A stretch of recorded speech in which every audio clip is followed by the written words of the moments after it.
a fight. I'm like, blah, blah, blah. He's like, here, I'll give you a hint.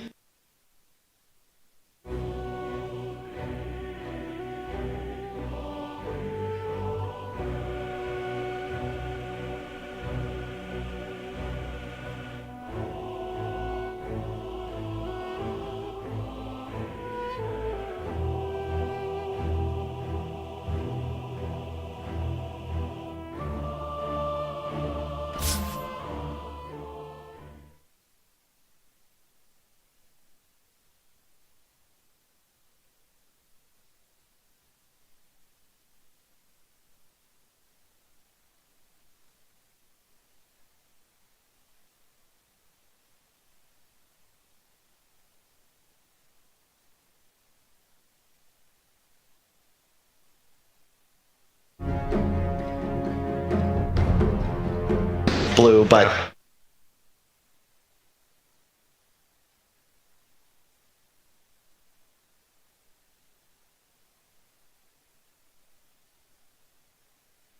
actually a cosplay. That's Ben pretending he's his own fantasy team. Oh, I thought that was a really good cosplay of Knoxville.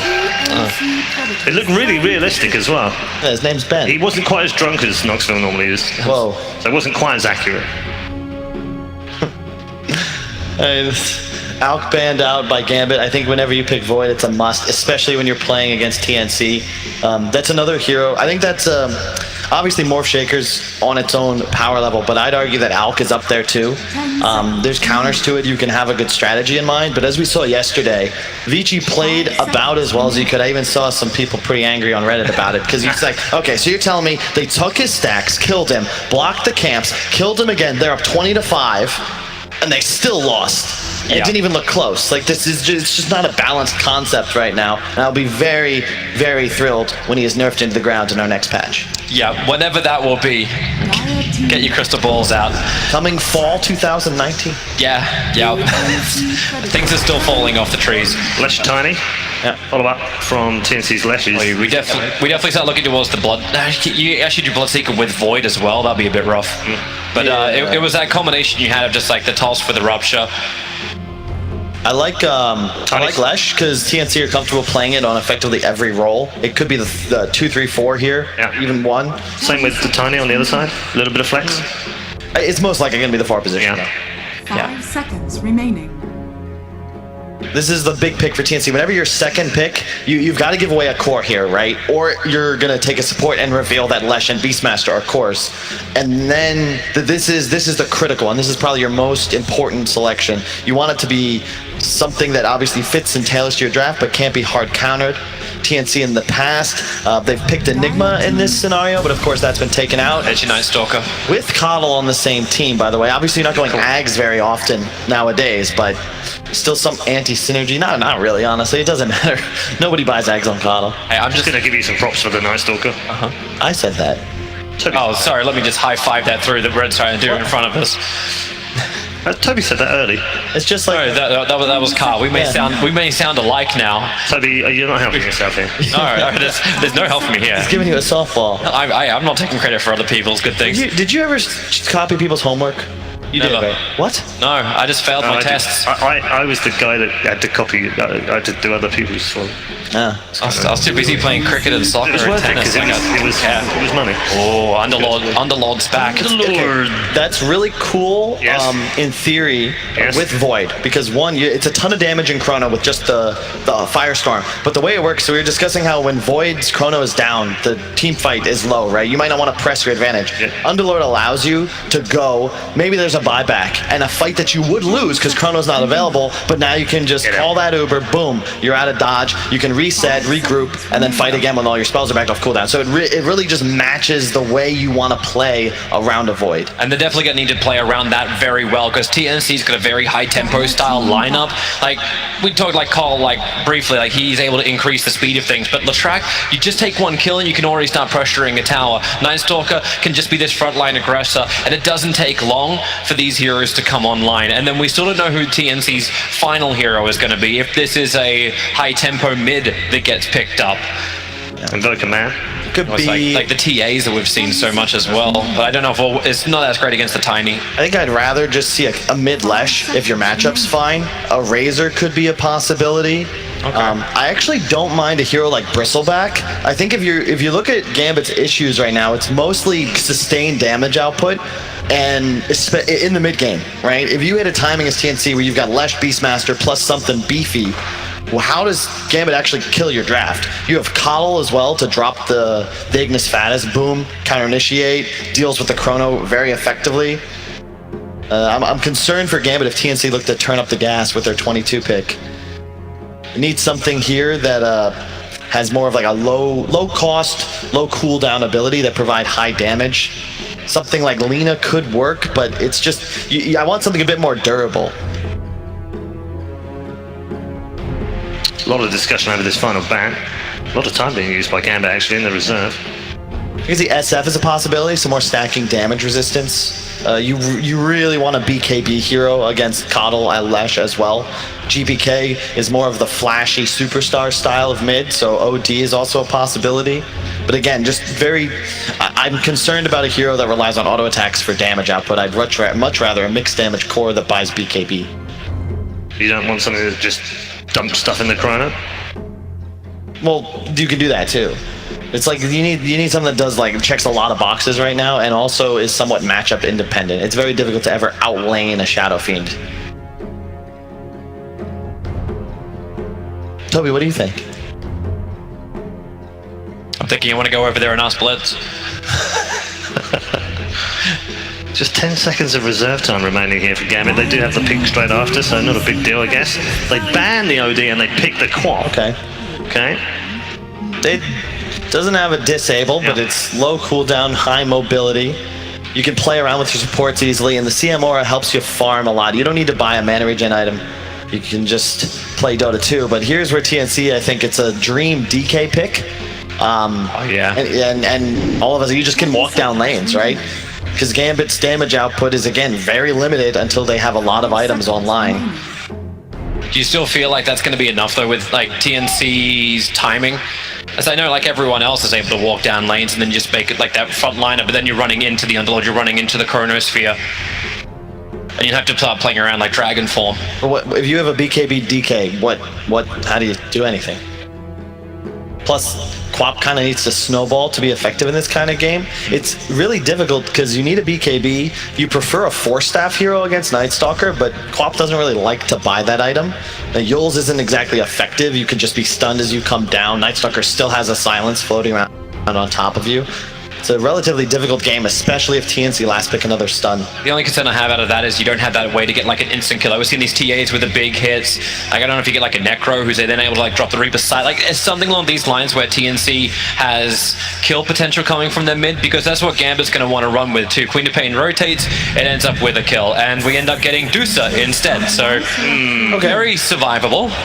It's really good against the Quap. You just spam Snake on her in the laning phase, drains the mana more than harass, and you don't get harassed, then outlast it, and eventually start rotating to start doing stacks. It's a different style from TNC. Yeah, I was going to say it's a very different style. What's on the other side that can threaten that Medusa pick?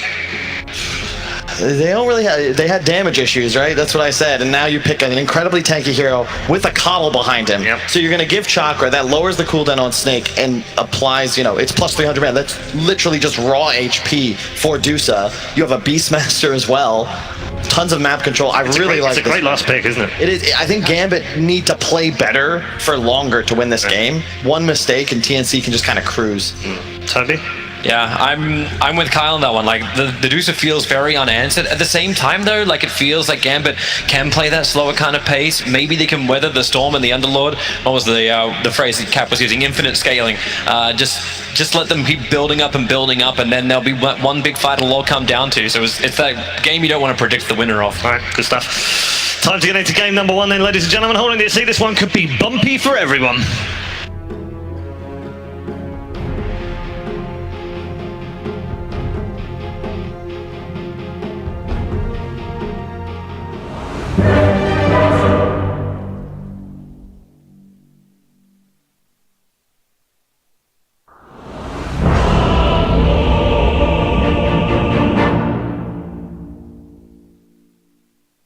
What?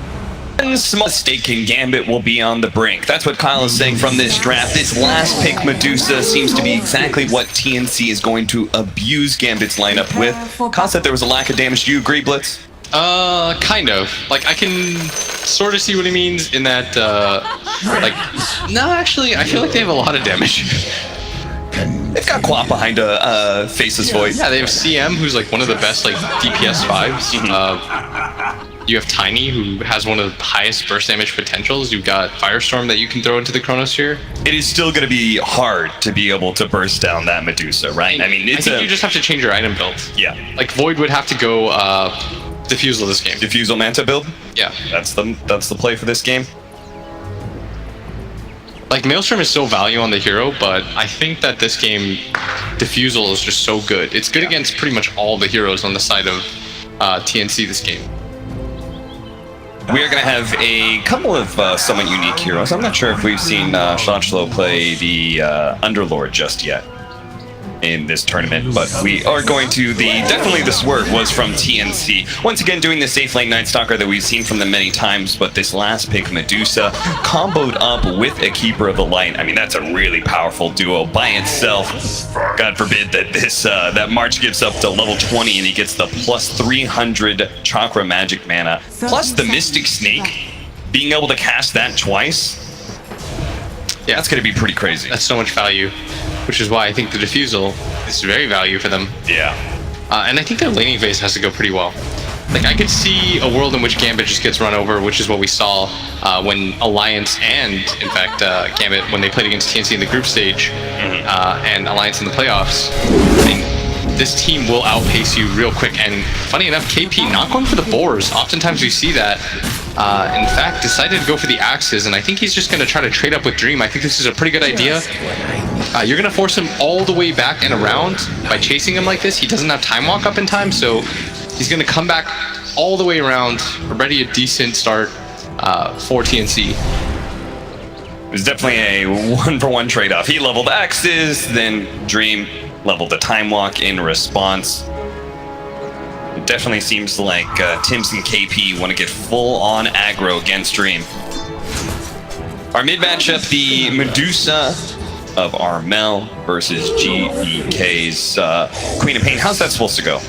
I mean, I think the lane is fine for both sides. Yeah. But I think Dusa against all in-cores feels really nice.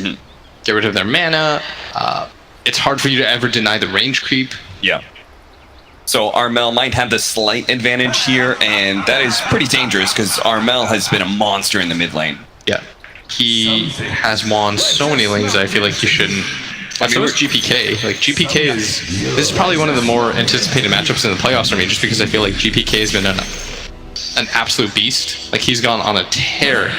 Yeah, I feel like we had this description for when we watched Alliance matchup against TNC, and Armel did end up beating out Limp in at least one of the matchups. I remember the Gyro versus Ember Spirit. He bodied Limp pretty hard on that one. We'll see whether or not he's going to be able to do the same against GPK. Meanwhile, our bottom lane, an Underlord and a support Tiny. Not your classic duo, but it's not a classic safe lane either. The Keeper of the Light and Night Stalker lane. Another hero that can definitely abuse both the extra mana given by Chakra Magic as well as the cooldown reduction. Because Void, when you max it out, goes to a cooldown of 8, and Chakra Magic reduces it by 7. So he's just going to be able to double Void a lot of these times for a hefty amount of burst damage. Yeah, used to hate that combo just because you would rush Cuddle Ags every time, and then you would sort of screw yourself over. But nowadays, it doesn't really matter because nobody goes the Ags. That's true. There's so many items that are worth picking up on Keeper of the Light because of his 350 cast range talent. Any sort of Glimmer Capes, Force Staffs are the usual, but even late game Scythe of Ice can be deadly. That kind of range of initiation. KP trying to get his range cape secured, and he does so with the axes. FNG, nice dodge. FNG packing a lot of mangoes in this lane because he knows he's going to be spamming out Crystal Nova quite a bit. KP being against this lane also didn't end up getting the boar early. Thought that the axes might be a little bit more value against the CM. Once you get the double bore, though, it makes it really hard for her. Plus, her mana situation isn't great to begin with, so it's not like you get to trade out very easily. Yeah. Honestly, I think this maybe should be a trend moving forward, because level 1 boar is just not very good. Most of the time, you just feed it away. It's only when you get level 2, it becomes a lot stronger. An extra 150 health, as well as doubling the damage that it provides. March gonna get run into by Vampire. Doesn't care too much. Is gonna get tossed into the neutrals. Cute little move by him. And if he does a good job body blocking, and he allows the creeps to get him a little bit lower, but Blinding Light is gonna reset. That'll just mean won't be able to use Blinding Light for a little bit longer. No more regen left for him. Yeah, this lane is gonna be fine, I feel, for the Underlord. This is twice now where I feel like I've seen a pretty good Underlord game. They're definitely gonna need his extra teamfight presence. Gonna want to pipe this game for sure. Nice toss back there into the Firestorm at bottom lane with the Avalanche over the top of the 2, and it looks like March may end up dying here with the Blinding Light, as well as the Void, buying a little bit of space and time. Vampire, he does have stick charges if he wanted to try and go for the dive here, or try and get a toss kill, but sadly, March too far away to claim that first blood. And FNG also going to TP out at the top lane, dodging Tims. So first blood still on the table for one of these two side lanes. It's really hard for anybody to die right now. Yeah. You have a Faceless Void that can time walk out. Beastmaster naturally tanky. I don't think they have the damage to kill this Underlord. Gabby shouldn't die either. Really, it's just the supports that'll probably feed up first blood this game. Like, Dream can get harassed, but I mean, he's got time walk. It's very unlikely that he ever gets in a position where he should die. So maybe the CM or like Tims gets caught out of position going for the bounty rune or something, or somebody mid really messes up. Yeah. GPK to die in this matchup would have to get into some like really irresponsible fight. It would have to be some sort of all-in play where he blinks onto the Medusa thinking he's gonna out-damage him. Something weird, but in one more minute time, we are gonna have the nighttime, and maybe that's when Gabby will make a play happen. There it is. It's actually KP. Dream dies. Dream, all right. That is very surprising. Meanwhile, over the mid lane, Vampire is going to be trying to go for the toss back onto Armel. Leads off of the Avalanche, close enough to get the toss back into the tower range. GPK doing a good job pulling him as far back as possible. He's going to run out of the mana shield here. Is Armel tanking up on just that alone? He has a little bit of Fairy Fire he can use as he gets into the trees, a toss of the tree, and that is Oh, didn't get his Fairy Fire off. He didn't pop the Fairy Fire, which might have allowed him to live there. I think that would have saved his life. GPK doesn't have any more mana. Blink is on cooldown for quite some time. Maybe he just thought, like, there's no point in it anyways, just because he's so low. But it better just kind of reset the lane. Yeah. You already got first blood anyway, so it's not that big of a deal. Haste rune for GPK, though. That's going to allow him to go back up to full health, full mana, and join in on this 5-minute bounty rune contest. You can see already Gambit are setting up, bringing Vampire to the top lane, leaving Shotchlo alone at bottom. And bottom, March is going to get one of the bounty runes. In fact, going to try to go for the second one. He knows that Tiny is mid. That's going to be 3 for TNC. And it's so hard to contest Keeper of the Light for bounty runes. Yeah, the Blinding Light just pushes you out of position. Surprised, though, that Dream died at top. Yeah, that definitely shouldn't have happened, right? This is more of a harassment lane. Yeah, this is more just like the board hits you, you just show up when you've got your spells back up. As FNG, he might be dead here. If he gets hit by the Split Earth, he probably will die unless Dream can help him take up some damage, especially with that bash helping him out. And if anything, Tims could be in a spot of trouble here if another bash comes out. Dream gonna time walk away, but FNG gonna be chased down by KP. He can cut through the trees if he wants to. Eventually, FNG will be found. Tims is going to back out entirely as Armel gets stunned up, but Vampire doesn't really have too much more for him. He's just trying to soak up some of that XP, deny some wards if he gets the opportunity. And finds a rune to be able to reset. So an Invis rune at that for a Tiny. Definitely presents some interesting opportunities. Bottom lane, Shotchlo will be forced to TP back to the shrine after getting voided and gone on. There he goes. He's going to go for the toss back on the Medusa once again, but there is going to be March coming in. Can he save him with the extra bit of mana going out? That gives him the tankiness to survive through the Sonic Blast, but it's not quite enough. GPK is able to chase him down with a blink. Another well-executed gank from Vampire. Yeah, really well done with that Invis rune. Middle tower is So mid lane lead going to the Queen of Pain so far. In CS, he's got he has 11 more. He's got 20 denies. GPK further proving himself. Of course, it's not fair to say that Armel lost his lane in the traditional sense. There were a lot of rotations. Yeah, the advantage of having an Underlord off lane, right, is that, well, the downside is you can't really kill with an Underlord, but the upside is you can move your support around as much as you want. Yeah, because he's fine by himself.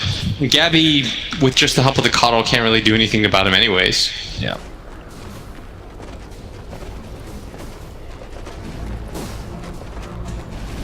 Max bottle efficiency here. GPK TPs into the mid lane and refills Vampires as well as giving him a few charges of his own bottle. That way, Vampire can just continue to assault this triangle area and see if he can abuse Armel a bit. Failing getting a kill, maybe he can steal some experience or something. Shows up a little bit after the camps have already been farmed up, but at least he can clear through all the mana. But now he's in trouble as Tims has already made his way back. They had a ward laid out defensively, saw Vampire coming in, and Armel just baited it long enough for Tims to get here to claim the kill. And gonna get the last hit. So Tiny, he thought he was going to be slowing down the Medusa's farm, but if anything, he might have just sped it up. I really like how Gabby plays his safe lane Night Stalker, by the way. He almost always just chases off the offlaner.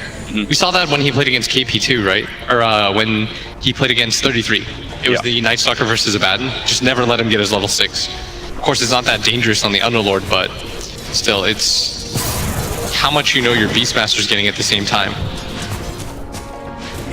And no levels of crippling fear, just all in on the Hunter and Knight, all in on the concept of just running at these heroes. FNG, Axes come back, does hit him, and KP will manage to get that kill, thanks to the haste rune he picked up earlier. Yeah. Aurora expended, but we'll have it up again in 40 seconds. Okay, Vampire does once again invade that triangle area, get some aggressive wards down, but TNC already had a sentry out, and when sentry got taken out, they made the call that the ward was placed on the high ground, so they should be able to de-ward that sometime soon. And they just keep on trying to invade because they want to be able to pressure this tower, but first they really need to root this Medusa out of the jungle area, but she's just too tanky. Vampire certainly doesn't have the levels to be able to support this. Maybe GPK can get a kill onto March, not even bothering to blink forward, just a Sonic Wave will get the kill. Vampire, well, he keeps on finding this Medusa farming up the stacks, but every single time Tim's just protecting him. He knows this is their true win condition. Yep. Getting the Medusa farm. Gabby's gonna set the tempo. But the high ground hero that they need to have a lot on him is Armel. And the idea being is that the Tiny's going to find the Medusa, and the Quap being such a mobile hero will join him after pushing in the mid lane. But that's where March, he was sitting mid for a reason. He was spamming out the mid lane to prevent the Quap from being able to make that kind of move. And you also don't want him to take the tower. Yep. An aggressive push here from Gambit as the 10-minute boundary rune circle lay out that Chronosphere, catching KP and be able to trade out 2 for 2. Now KP still has the Primal Roar, so he can try and get out of here. They turn back into the river, running into the illusion of Tims, perfectly baited out, drawing Gambit away from that critical kill on the offlaner KP. Yeah, and he's perfectly fine. Just gonna walk himself away. He's level 7. He is going for the Necro Book just so that they can all out push. Which, against Gambit's lineup, is not the easiest. They do have an Underlord, but in terms of killing, it's so good against the Faceless Void. Yeah. Even your Necro 1 will get the job done. And it's not like Dream has had the best game either. He's pretty far behind in net worth. This Beastmaster... KP, for me, has been the standout for TNC. He has overperformed on so many different heroes. This mid kill, they know what the real threat to this game is. It's Armel. You can have a good Beastmaster game, but if you can kill this guy over and over again. Arch, he's trying to get there. Will be able to get his ultimate off as well as the Chakra Magic. The turnaround now as Gabby comes in. They do manage to finish off that Medusa, but it looks like it could be 2 dead from Gambit as Vampire. It's going to be chased down by Gabby eventually here. May not have the mana for a Void. The Chakra Magic will be given to him. So they trade 2 for 1, but they're also assaulting this top lane. It looks like they should be able to get it with Beastmaster Leshrac duo. I actually don't think that's that bad for TNC. Yeah. Like, you're giving the hero that requires the best early game start. This Night Stalker is going to be so beastly that he's just going to run into all the engagements for him and set the pace anyways. So giving Gabby this gold is not a bad idea either. He got the streak onto the Queen of Pain and the kill on the Tiny. Got some good levels out of it too. Seems like TNC, that like the same thing with what they were doing earlier with the Medusa and how she was farming the jungle, and they kept on getting the kill on the Tiny. They understand that they have this better win condition, and they know how to be able to protect it. Because Gambit, they have to make moves. They cannot make those kind of plays. I'd say it'd be different if their safe laner got a better start. Yeah. With Dream dying and KP having more or less free farm, and this Queen of Pain had so much help, and she got free farm, and she's still just barely ahead of the Beastmaster in net worth. Same goes for the other side lane, right? Like Gabby totally free farmed against this Underlord. Shotchlow didn't even walk away with that much farm. He's just a bit behind the Faceless Void. And KP already has more than 1,000 net worth over this Void, who doesn't even feel comfortable laning anymore. KP's just going to own this top triangle area.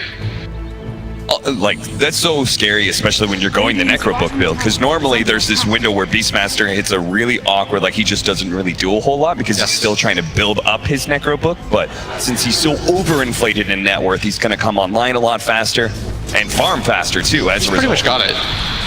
What I would like for Gambit to do is make their way towards mid. They're going to be able to go for the Chronosphere onto Tim's, who is trying to sit away in the trees, but Dream just quickly pulls the trigger on that Chronosphere as he dives in with the rest of Gambit. Now they're going to try and take over this mid tower. We'll see whether or not TNC want to respond. I don't think they can fight this if they just sit here as 4, which they should do. If you rotate this many heroes and getting the kill on a Leshrac isn't that big of a deal, but grabbing the tower makes the Chronosphere worth it. You brought all 5 heroes to make this play, and the reason for this is so you can open up the jungle, and you don't just allow all the cores of TNC to get huge. You have to take away this tower. Vampire trying to come in, steal some of that CS, and he does get that big creep, but now he's going to be caught by the hero rotations of TNC. Gabby's going to join him. Gabby, who did not have Dark Ascension earlier. It's probably part of the reason why they didn't try and defend mid lane. He's going to get his ag so fast, though, and they might make their own move towards mid because KP is so strong. I believe he's got his Necrobook 1 coming in. If they can make this tower trade, they still have a lot of kill potential on their team with the Roar. If you're Gambit, there's no way you trade this out, right? Like, it looks like they're going to have to. Underlord has to be in a better position for this. Yeah. You can't be farming anywhere else other than where people are tower pushing if you're Underlord. That's the point of the hero. Even if you die, you're so tanky that it takes them so long, you usually get some sort of rebuttal. And it's not like he'd die either. He's got a lot of HP with the hood. Yeah. You need to be there catching the creep wave before it even gets up to the other side of the river. And the Roar, Necrobook popped. Oh, we're going to see how tanky he is here. He does still have the hood, but he's going to be pulled back in by that Will-O-Wisp, blasted back in as well. FNG's going to be able to get a freezing field out, but they quickly escape that area, except for poor Underlord. It gets tossed into that. Now KP, he does have the Shadow Strike still on him, just a scream, and it looks like he may take out, but it could be denied at the same time. TP away, KP's actually fine, gets to the fountain. Easy, and that was a lot expended too by Gambit. Yeah. Is under attack. You bought enough time for Gabby to pick up his Aghanim Scepter in full. You also bought enough space on Gambit to be able to get 3 bounty runes, so something small going to their favor. But this is going to be a very critical time with the Aghanim Scepter up on Gabby with your level 2 Dark Ascension as well. And the Necrobook 1 on the Beastmaster, they have reached a big peak. They can probably run around as 4. Feeling relatively confident about taking kills. You can see Gabby go for this one on FNG. I don't know what their lineup lacks on Gambit. Maybe wave clear or something like that? Or maybe it's just a positioning thing, because I feel like they shouldn't have lost their mid tower so easily, especially during the day. I think it's that was a big positioning thing. But I mean, they've got Quap, they've got Crystal Maiden, and then the big one's Underlord. Like, they should have ways to be able to deal with these creeps. Yeah, and they made some errors too when they lost the Void at top. Yeah. They just allowed KP to snowball so hard. Also, Vampire's like really far behind from him trying to like stop the Medusa so obsessively. Yeah, I'm okay still with doesn't that have his play. Blink Dagger. but the fact that you didn't get to slow down anybody else, Yeah. your own game was hampered so much, and it's really Gabby that is going to set the pace of this game now. He's going to just run in really aggressively, farm out wherever he feels like, and he's going to create like a shield, so you have to get past him if you want to get to the Dusa. Him and KP can just play really aggressively, force 4-on-5 fights, and they'll be perfectly okay with that. Like, they're getting a lot of map control out of this. Radiant's bottom tower is under attack. Allow your Dusa to pick her spots and just run forward at that area. They feel strong enough. They're doing the extra greedy play, which is March is defending the bottom tower while they take that tier 2 atop lane now. Vampire is going to try and root this March, Keeper of the Light, out of the trees, but fortunately he hides at the right time. They know he's somewhere over here because of the high ground vision that was laid out. Now they see him. Tim's spots him out. Vampire's going to need to go for some sick avalanche play here, but the Will-O-Wisp will prevent him from making any cool plays. While the toss to the side helps, but it only delays the inevitable. I really like March's use of the ulti, by the way, just pure offense. Oh, there goes Gabby. Every single time FNG thinks he's going to be pushing out a lane, there's Gabby. Gets him with the final void. And he gets the creep wave too. Almost has a full BKB already capped. Yeah. This guy's so big, and the Dusa, as we predicted, has caught up, so all that early game damage that you did, ganking her as often as you did, you focused on the wrong guy. Is under attack. One will create space for the other. Yes, because Gabby will create space for the Medusa, not the other way around. Yeah. She'll catch up. She has so many different farm mechanics to catch up. Yeah. They're going to give her all the space in the world if their lanes go this way. Especially with how easily they can defend a Medusa. In that mid lane, a TP in from a Keeper of the Light. The Blinding Light plus Chakra Magic is like an insane burst of survivability. It's like you just got hit by a mech or something. At some point, you're going to run into a position where you make that move and the Dusa just doesn't die anymore. Yeah. Whereas the other heroes, I feel like, were exploitable. Dream gonna be able to get a Chronosphere out with the freezing field. They're laying everything they have to be able to kill KP. He still got out the Primal Roar, but TNC, they don't want to take the fight. Even if it is nighttime, they That's 5 heroes there. just a bit, yeah, that's a little bit too deep on top of a shrine. Chronosphere is down though, so TNC may still be able to force an engagement. They managed to push him back into the silence. A beautiful Blinding Light blast from March, but it's not going to result in the kill. The Queen of Pain is too tanky with the strength treads. They know there's no Chronosphere, so Armel still very far forward. The Dark Ascension is in pop. AoE Void, they're going to be able to get the toss of the Medusa into the rest of the enemy team, but do they actually want that? Because now she just pops her Stone Gaze, the rest of Gambit have to get out. A beautiful Dark Rift though, that actually forces so much out from TNC, and all they're going to get out of it is actually a tier 1 tower. Is under attack. They're so far ahead now. Yeah. Inning phase, they won 2 out of 3 lanes quite dominantly, and it's showing right now. They're going to snowball this game pretty quickly, and Dream has so little farm. Yeah, he's very far behind. As a Hanamitis, maybe when he gets the Maelstrom, things will start speeding up for him. And if you got this Underlord, you just have to get aggressive at defending all these tower pushes. Otherwise, the point of the hero just feels so bad. This hero isn't meant to farm anything, I feel, other than the creeps that come into his lane, or when you're pushing a lane out. Gambit, they just push through here. 20-minute bounty runes are coming up, and they know they're behind. They got to get at least 2 of these. Meanwhile, TNC only going to stick with the Necronomicon level 1, by the way. He does have the Put a Defiance queued up after this. There's a Maelstrom for Armel. So even though Here goes Pipe nowadays. First item. It's going to mitigate a lot of the damage that Gambit puts out. And then Kyle will have been correct. Then they will lack damage cap. Yep, it's coming.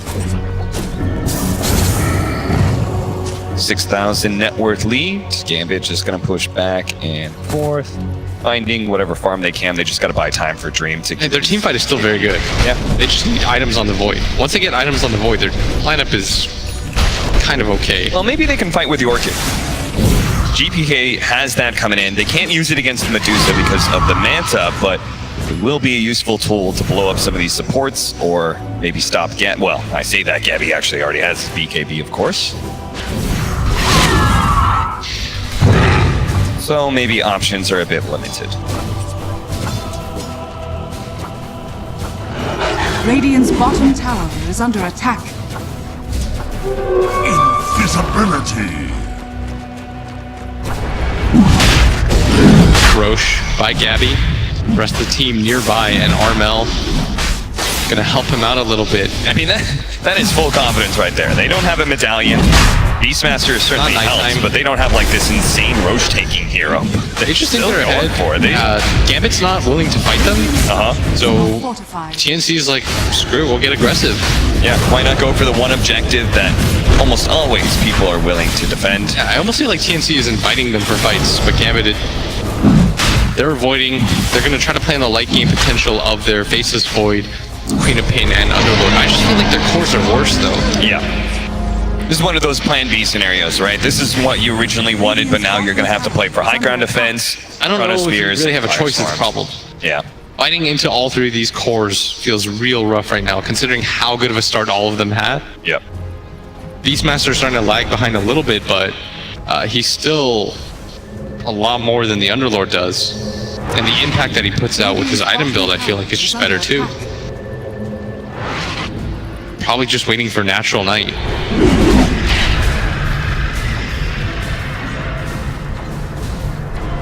At that point,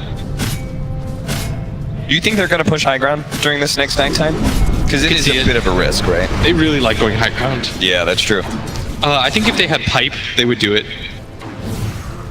Well, they should have it in time. They've got a DD rune on their Night Stalker. This could also signal something. Pipe's rolling out, as is the mech, so those are actually really big team fight items. I think you're right. But first, there's going to be kickoff on Gabby potentially here with the Chronosphere. And once again, the freezing get his BKB off. It's a beautiful one. Now he's going to get off his BKB, turn around with the silence. Will-O-Wisp is so good now with the control up on this Faceless Void. He's so done for. They're going to be able to get the Void to slow down another two heroes. Get those out. The Dark Rift too far away to bail anybody of Gambit out of that situation except for the Underlord. Armel wasn't even there. Yeah. Their most farmed hero wasn't even there, but the BKB gets popped. March and Tim's, their positioning in that team fight was excellent. And look at Gabby just pushed forward. Does not care at all. DD rune popped. I'm really surprised that Gambit decided to make that their all or nothing play. Especially since it was so easily diffused with the Keeper of the Light. Yeah. Just a single Will-O-Wisp who stops all that damage. And, well, they will manage to get the toss back here onto Tim's, but sadly, no follow through. I actually think they sort of lack control outside of that Chronosphere. Yeah. Chrono never feels good when you're the only Dire's bottom tool to tower initiate is with. under attack. No real stuns on their team. And again, not to bring it up again, but you know, their Underlord, the point of the hero feels neutered real hard. They weren't able to defend their towers out, so now you've just got a hero that doesn't initiate for you. So we're gonna see again the initiation. They saw setup Gabby a again. little bit further away from his team. But I mean, he even Will-O-Wisp- blinding lighted first. Yes. He could have Will-O-Wisp even sooner. I mean, that was such an easily defended team fight right there. And you're going on the target that has, you can see KP, he's really amped. He feels the win right now. Yeah. Normally it's like, the rule is like, you know, chill out, let the game finish first, but you can tell he's getting excited because if they're not winning that fight, and the Dusa wasn't even there, your hardest hitter, your tankiest guy with the Aegis, what hope do they really have? Yeah, what hope do they have when they get to level 20 with a Scotty on Armel? Now, it's no longer that big boost in mana, the plus 800 it used to be at level 20, but it's still, with the Mystic Snake cooldown, that is double snakes if he wants it. Or the Stone Gaze duration, which is so hard to fight into for heroes like Void. Dire's top shrine has fallen.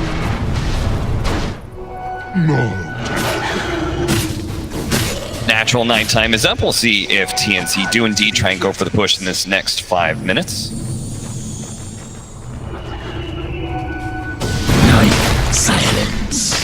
Pick off by Gabby so far. Looks like Smart just TP get away. TP out, and GPK is immediately going to retreat off of this. But Armel, the walking tower, is just going to start hitting top now. I think that's the full Scotty flying towards him. Radiant's bottom tower And is Gambit under attack. desperate to get some pushes in the side lane. GBK is hoping by hitting this tier 2 someone will come back, but no, TNC go for the high ground. They're immediately going to jump in with a nice Will-O-Wisp, and the follow-up of a Blink Dagger from Gabby. Managed to get the Underlord. No spells are going to return, and Shashlo is going to be going down here from the boar, and Vampire may just be chased all the way to the ends of the fountain, especially with the Chakra Magic, giving her a fresh round of Void. Gabby and the rest of TNC march into the Gambit base. They're pinging tier 4s. Yeah. That's how confident they feel. GBK, they're saying, like, you cannot keep on going for this bottom lane. You're going to have to come back and defend. They do have the Chronosphere up, but one tier 4 is already down. Gambit, they got to start setting up in a hurry, and if they're not careful, they're going to start dying back on some of these heroes as Gabby tries to threaten FNG a little bit. Both tier 4s down. TNC Got to be careful about chasing this because TNC will fight. They won't abandon their Medusa here. The backline still strong, letting RML sit in front, daring them to go on him. They might not have the roar, but the follow-up damage is still there. They've got the Blink Dagger on the Night Stalker. They're going to safely escort RML to the shrine. All right, well, you did get the BKB for Dream, and the Aegis has expired. Gambit, Dire's bottom shrine you know, I hate has to say it, but you might just have to try and fight into a TNC with a 15,000 net worth lead. I don't think you can afford another salt on the base like that. Yeah, I don't think it gets better either as the game goes on. Yeah. I don't think their cores match up well enough. For Staff, for Vampire, who else? Just fishing for items at this point, hoping that Gambit have something that's going to change their fate. Otherwise, they're going to have to just roll over as Armel immediately starts targeting GPK, who blinked into that, is going to be forced into a BKB for just the physical damage. No, he's going to turn on a Dream instead. Dream is going to be able to get his BKB and will be able to time walk it off. The Dark Rifts should be able to get everyone to safety. He's got his Blink Dagger up again. He might just go for the chase. He still has his DE room. They need the rest of the team. Vampire's going to try and come in with a Force Staff. He does manage to save him. Can they catch Gabby? No. Not even close, but both BKBs defensively used. GPK thought he had an opening there. Was just trying to get away from the Beastmaster. And now Armel, he does not care. He is hitting this without the creeps, not even really dealing damage to it, but he's just doing it because why not? Once again, the highlights They could just wait. Keep in mind, they could wait for the Aegis, and they're not going to. No. Gabby's going to break the smoke on this left side. I really like that play. He's going to give them no opportunities to defend this. Gambit.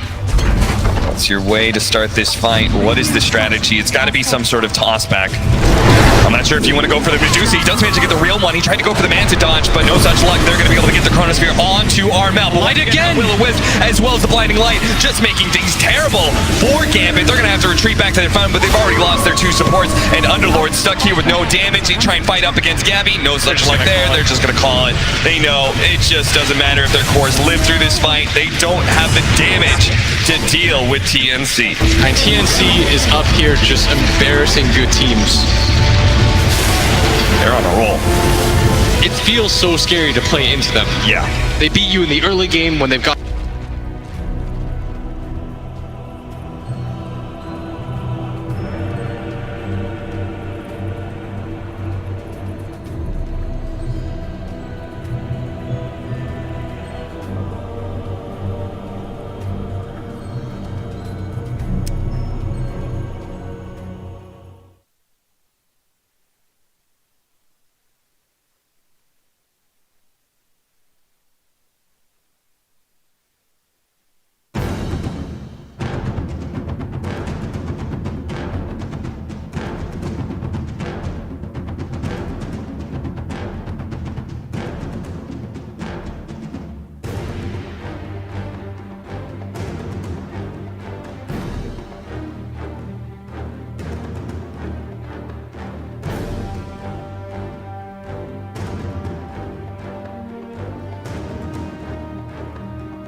Haste!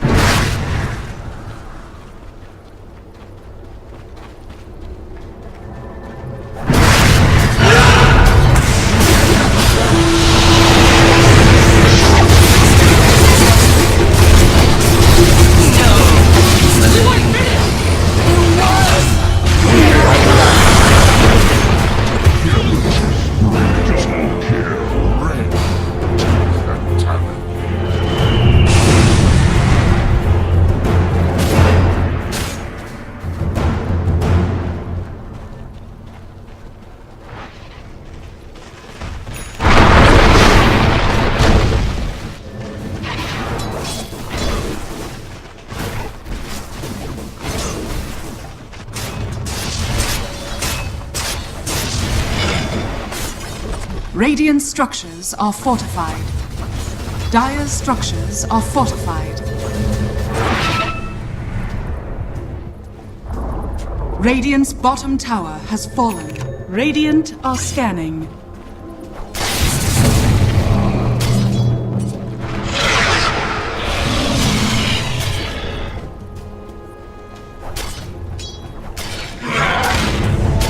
What have we here?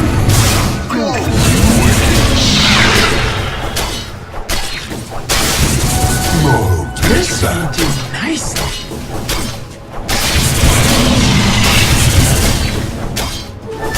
Double damage!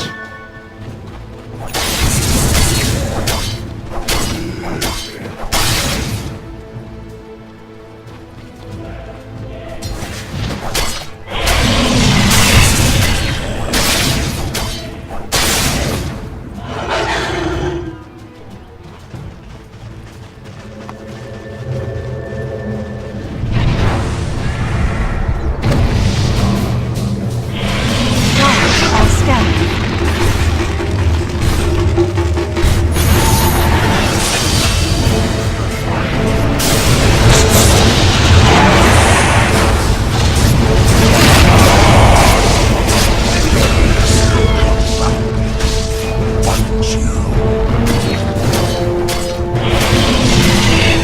Radiant's bottom tower is under attack.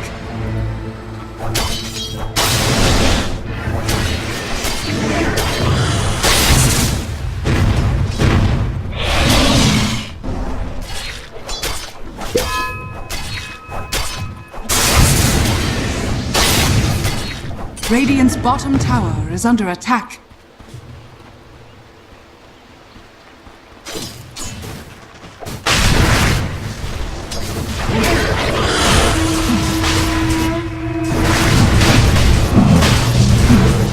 Roshan has fallen to the Radiant.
Radiant's middle tower is under attack.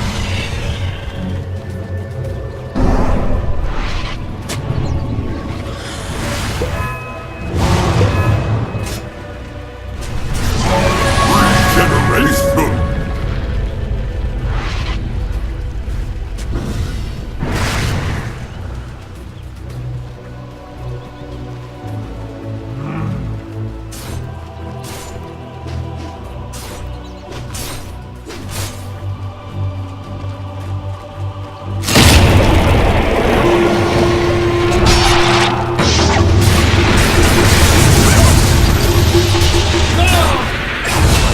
Blood on your hands.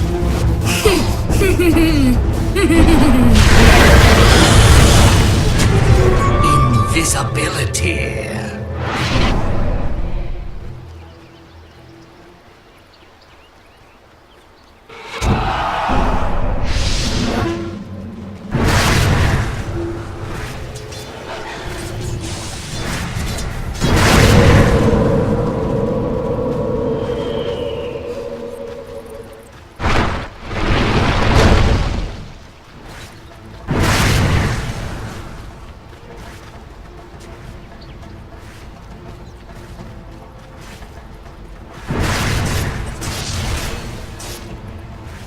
Dire's top tower is under attack. Dire are scanning.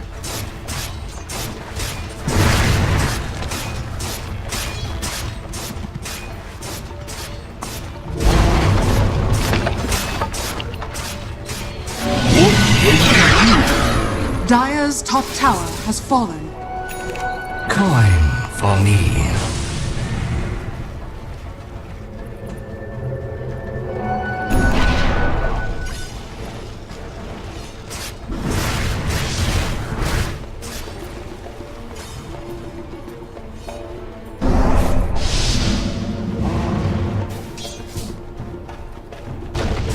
Dire's middle tower is under attack. Dire's structures are fortified.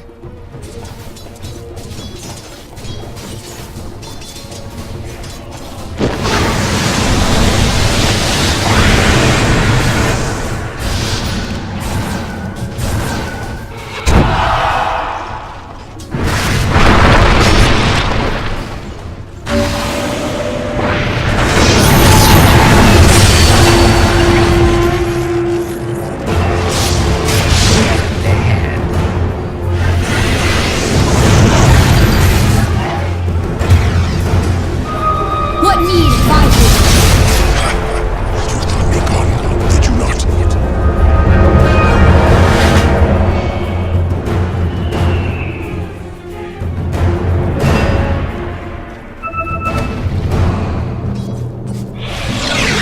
Radiant's bottom tower is under attack. Dire's middle tower is under attack. Radiant are scanning. Dire's middle tower has fallen.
Radiant's top tower is under attack.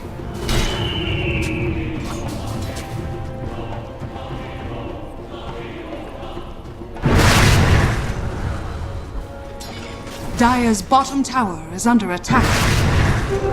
Invisibility. Dire's bottom tower has fallen.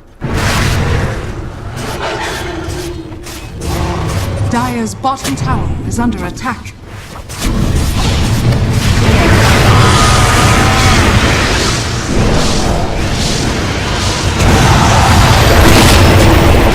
Forget God.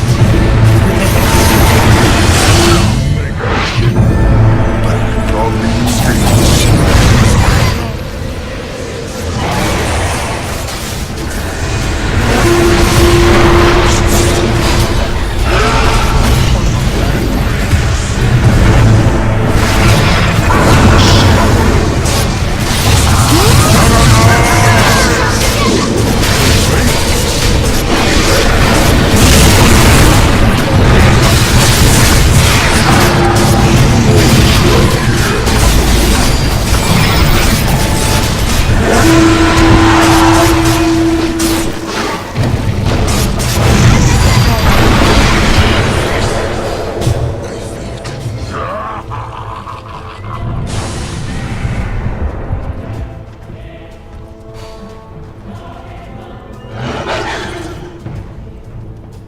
Radiant structures are fortified.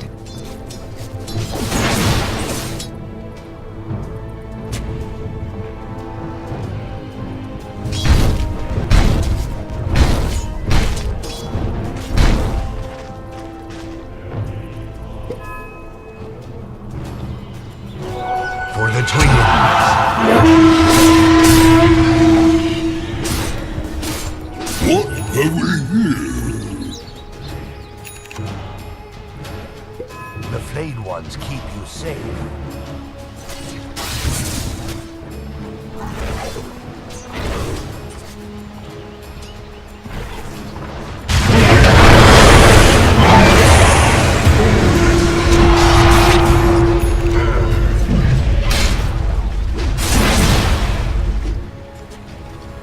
Radiant's middle tower is under attack. Radiant's middle tower has fallen.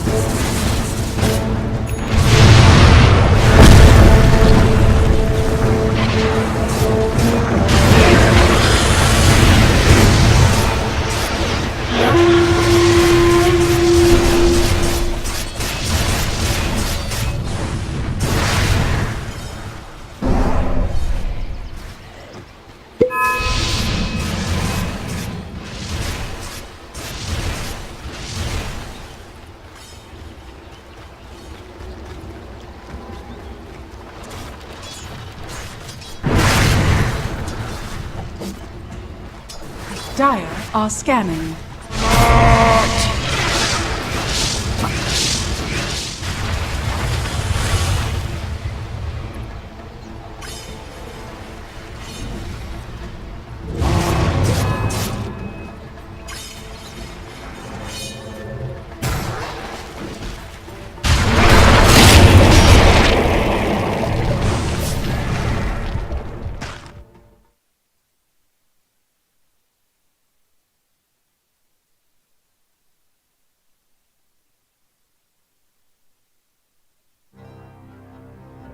Radiant team ban.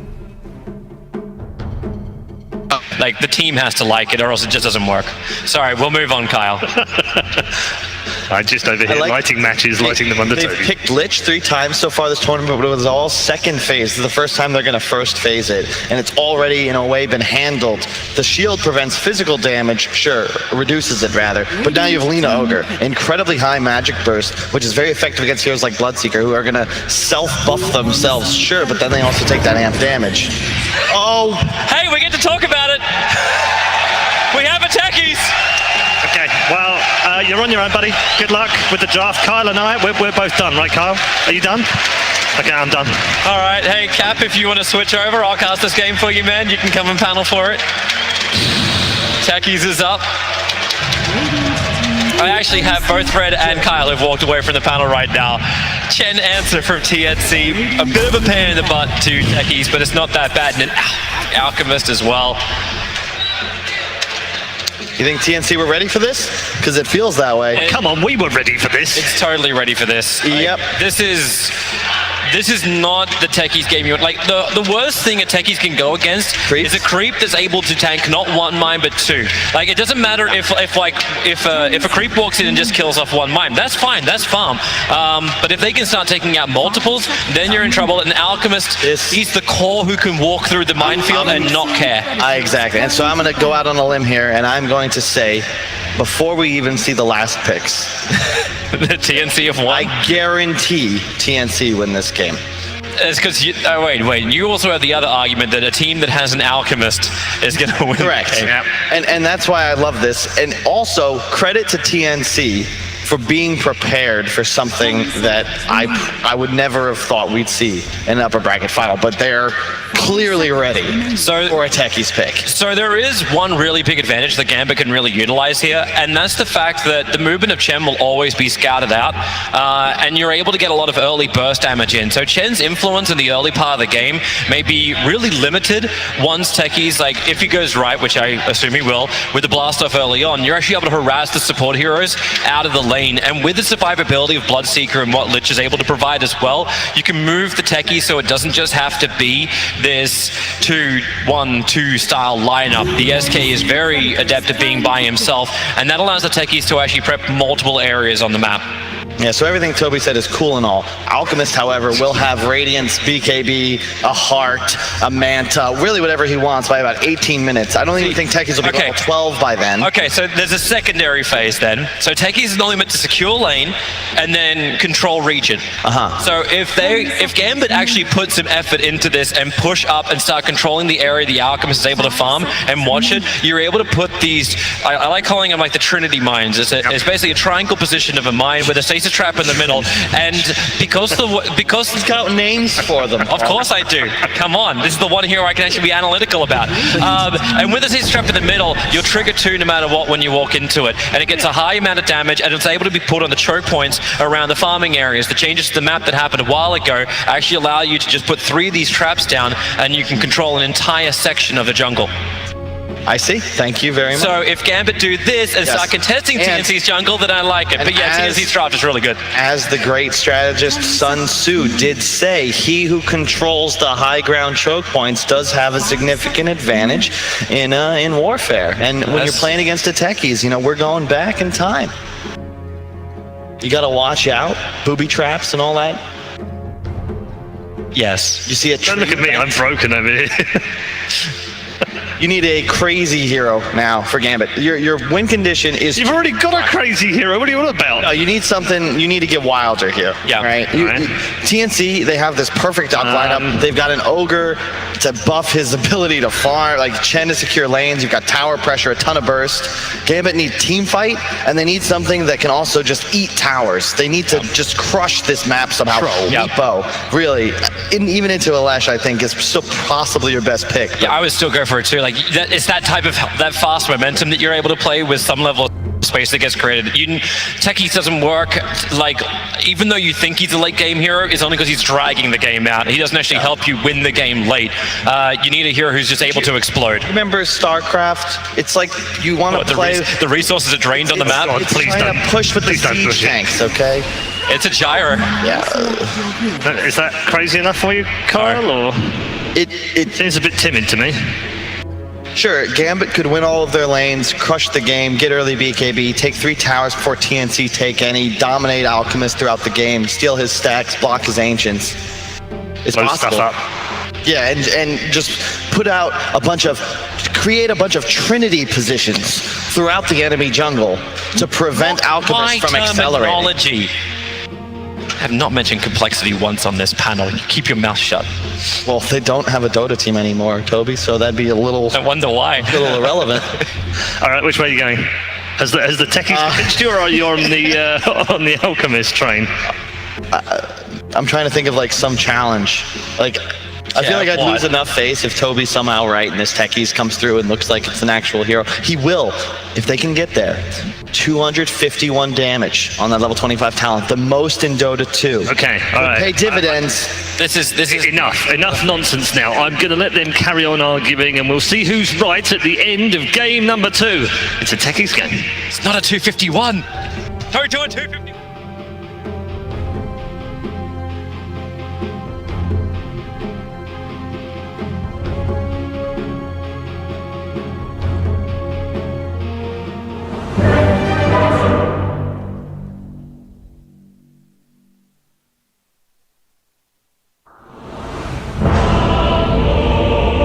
It's not too often that Toby is the smartest man on a panel, but fortunately for us, Kyle makes sure that all of his co-panelists look good. Blitz, what do you think about this lineup? I'm not really sure how I feel about it. Like Techies versus an Alk, I feel like the pace of the game might be a little bit too fast for the Techies. Well, we certainly see what the audience thinks about that. Is that the most one-sided betting we've seen so far? 9-1 is pretty crazy. Those are some pretty one-sided odds for sure. Well, we're going to see whether or not Gambit can make some magic happen.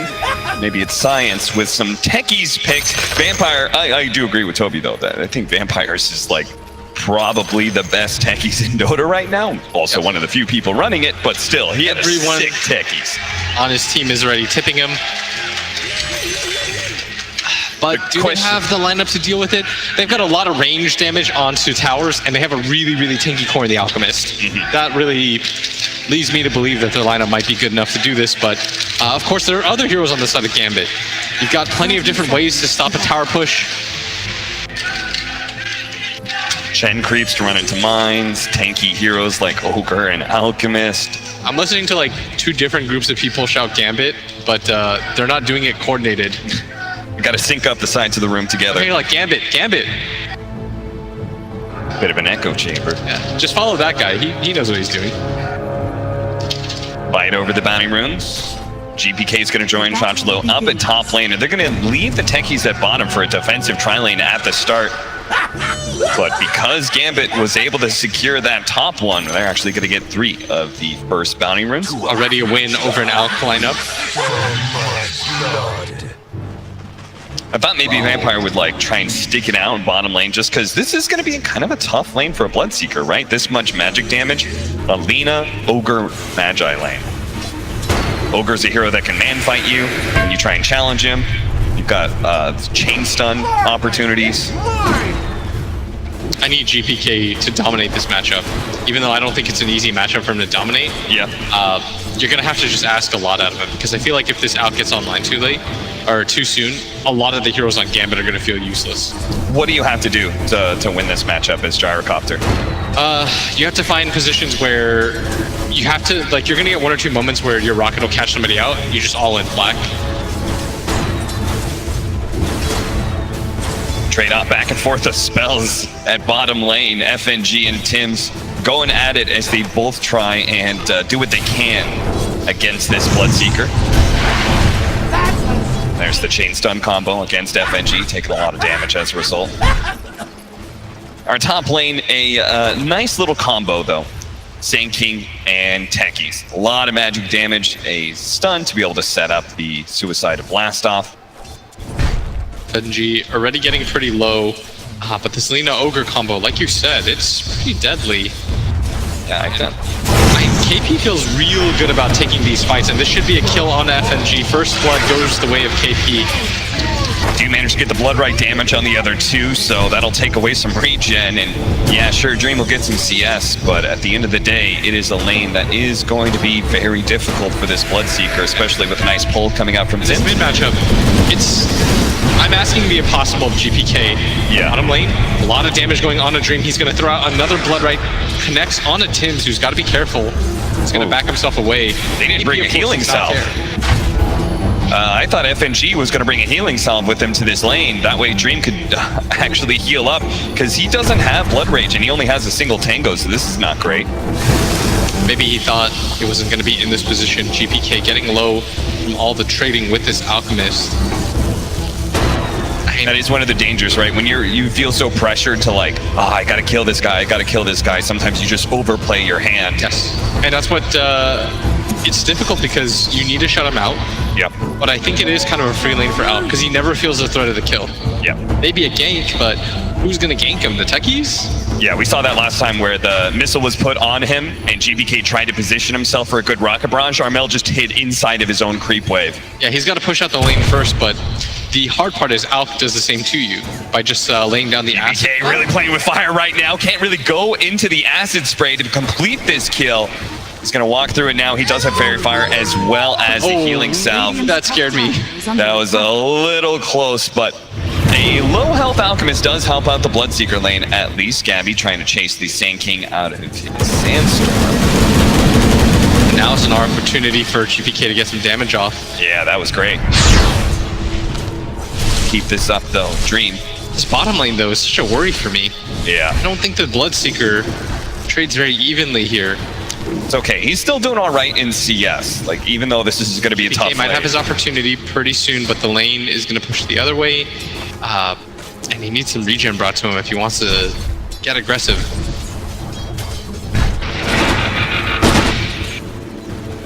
Black Cannon shots, extra regen coming in for Armel as well. This is just the trade-off. That top lane, they're going to get the Burrow Strike. Blast off being threatened by a Vampire. Doesn't complete it, though. That he's not nearly low enough. Bottom lane with all that damage onto Tim's KP. I mean, this is all up to GBK right here. He keeps on threatening Armel and bringing him low. Even if he hasn't gotten the kill, it's what allows the Bloodseeker to go for the Lina like that. Gabby forced to teleport back. March will bring him back in with the Chen. Next to Divine. I think Armel's dead. Yeah, it looks like a double damage. That's going to be good enough. GPK, you said you're going to ask the impossible of him to hard win a lane against the Alchemist, and he finally does. Yeah, Armel just decided, I think he just decided to die there. Yeah. Not to take anything away from GPK, but he saw the DD rune, he's like, I'm low. Yeah, just time to reset. Yeah. And GPK is now going to be in a position where he can't really threaten the Alch anymore until he has his regen come in. Vampire gonna have to go for the blast off and does manage to get the deny in time. The nice part of the blast off is it brings Gabby a little bit lower, which speeds up Dream. Makes his life a little bit better. But the lane phase is so even right now from both sides. 3 bounty runes for an Alchemist lineup, but GPK is gonna try and dive Armel a little bit. Has his level 6, he's got Call Down as well. And so now he is going to have the task of trying to invade the jungle. Meanwhile, bottom lane, the chain stun goes out. Dream is going to play underneath the Blood Right. And Tim's actually tanks it just to keep right-clicking Dream some more. Empire down here wants to set up for a kill, hoping that they'll stick around for a little bit too long. Going to lay down a mine. The stun's going to There's an opportunity right here because Dream does need some help. Vampire's going to keep on running behind and lay a mine out first. He wants FNG to get here. He really wants the slow. He wants the extra stuns, and now he's going to show up. 2-man hit with the blast off, and KP, he's going to try and kill the support, but it looks like Tim's going to be run down by Dream, very easily getting that kill, and Vampire will be able to get out. If anything, KP may still die. If the Blood Right lands, KP jukes it to the left, but that means he's pretty far away from any safety. Slowed down, Dream sped up from the Thirst. Might be able to still run him down, except for Lena's going to TP in, so maybe not a good LSA, but a nuke comes out from FNG. That actually completes the kill. Nice rotation down by both supports, helping out Dream's game quite a bit. Oh, look at that. He got a regen rune too, so they don't even have to pop the shrine together. Dire's middle tower is under attack. All things considered, this is a great start for Gambit, and I think both you and the panel really emphasized they needed a good start. Yes, they need to roll this laning phase. They're going to stand a chance at winning. Empire going to lay out a ward pretty aggressively. Yeah, is that a courier sniping ward?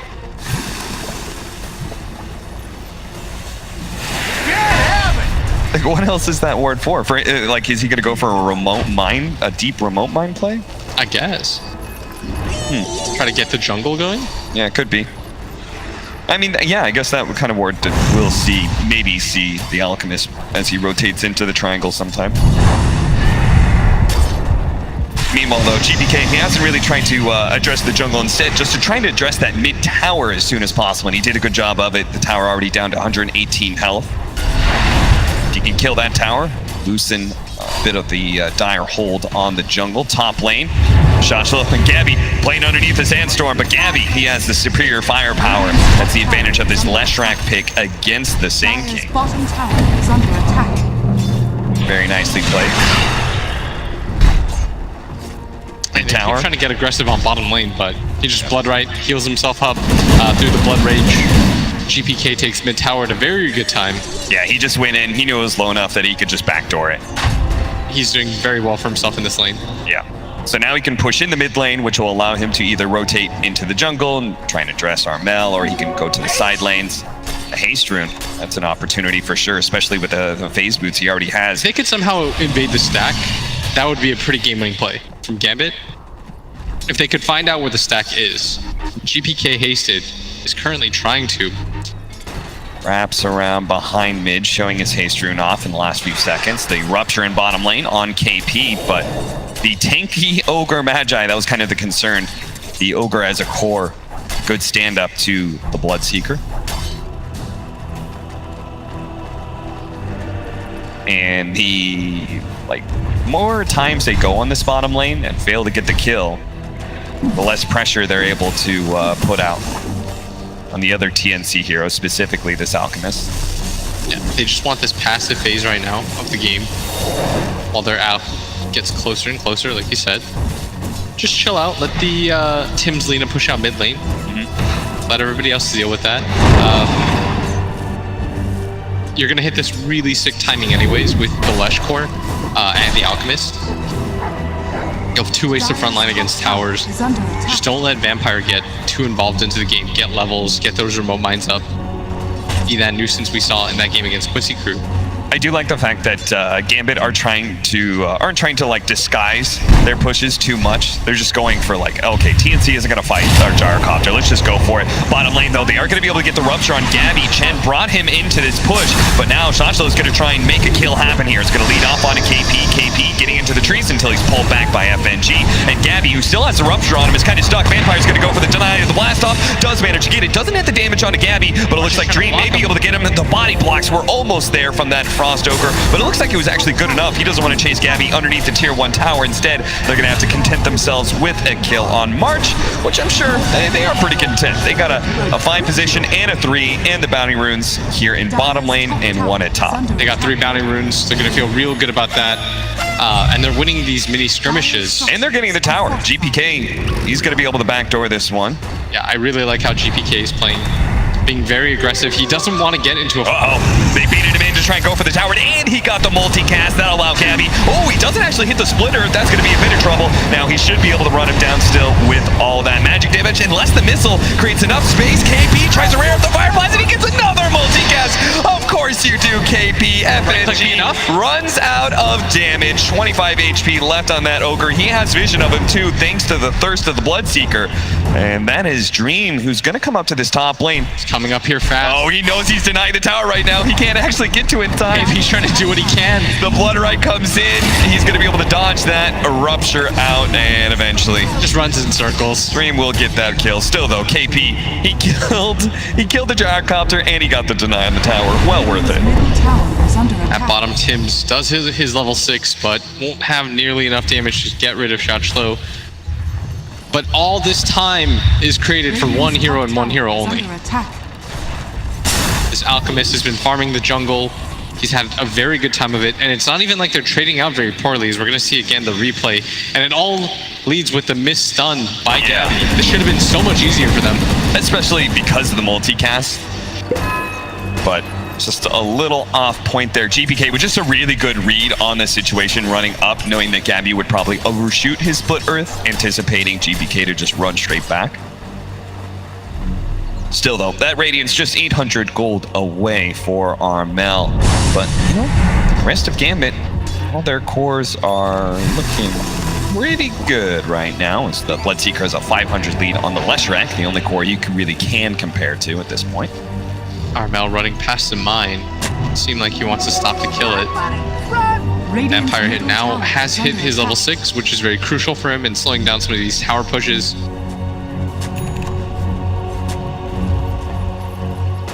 That's certainly another big thing, right? Is they've managed to take down towers, haven't lost a tower themselves. Gambit can just play the river and up against TNC. And you've got KP going for this Midas. Their lineup is slowing down a little bit while they wait for Armel to get that Radiance. Yeah. Gambit has also taken a minute or two. Not trying to make any moves just yet. Vampire will start setting up inside the enemy jungle with his Soul Ring and Clarities. Gabby, he can run around, try and go for some of these towers with Boots of Travel, but the mines are making it really annoying for him as he rotates around. Especially with the Sand King also defending with his Sandstorm. There's not a lot of opportunities for you to use a good Diabolic Edict.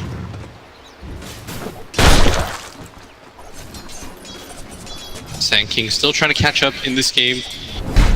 Wants to be a little bit more ahead than this. Tree. Yeah, he set up the Rupture. This is going to be a pretty easy kill if nobody else from TNC is going to follow through. Blast off incoming, an extra big boost of damage.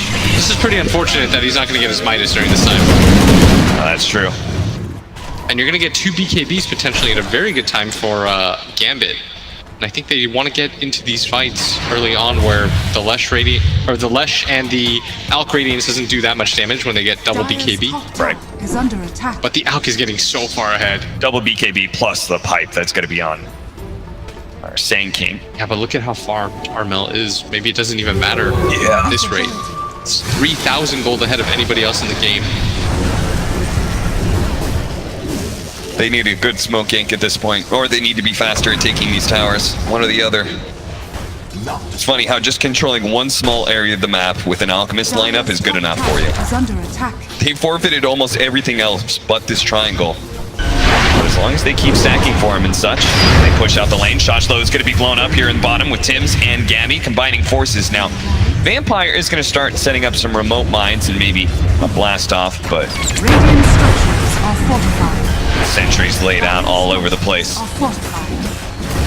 Radiant's bottom tower. Looking is like under a attack. tier 1 for tier 2 trade-off here. Dire's top tower has fallen.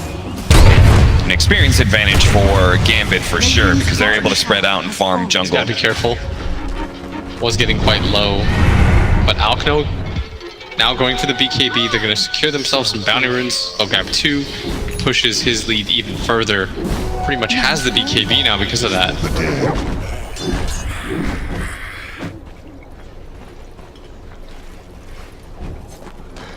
Stacks for GPK's Gyrocopter, who is also going for a very fast BKB rather than the Aghanim Scepter. It'll slow down his farm, but it will mean he hits a very big mid-game window, as you were talking about, double BKBs. It does kind of feel like they have stalled out.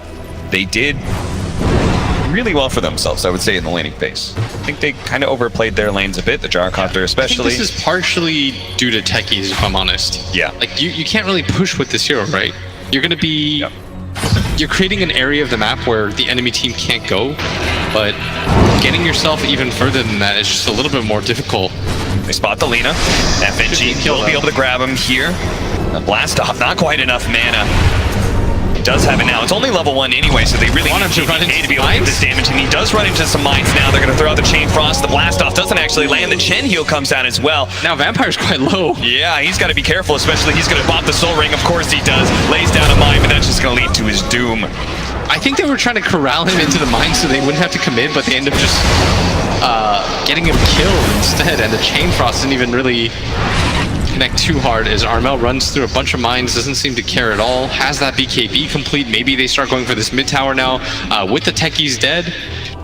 Part of the ineffectiveness of the techies was the fact they have this Leshrac versus Sand King matchup, right? Like that lane, if you play against a lot of safe lane carries, you're going to just dominate it with Burrow Strike and high levels of Blast Off. But he knew they couldn't actually do anything because you need to max out Sandstorm, not Burrow Strike. You don't have the range to get on top of that Leshrac, so what's the point of leveling blast off in the first place. And if they win the Sentry War, then you're going to get pushed out of your Sandstorm every single time. Yeah. Especially when you hit level 6, which is what we saw when they killed him twice. Yeah, most people can't fight underneath Sandstorm because there's too much damage over time. The scan actually pings successfully. They know where he is. They're going to run into him right now. Gabby finds the Yule Scepter, the stun. Burst strike fast enough. He's still getting hit by the stun. Gets a little bit of distance, but there's then the LSA to follow up, then the Fire Blast, then the Laguna Blade, and then you're dead.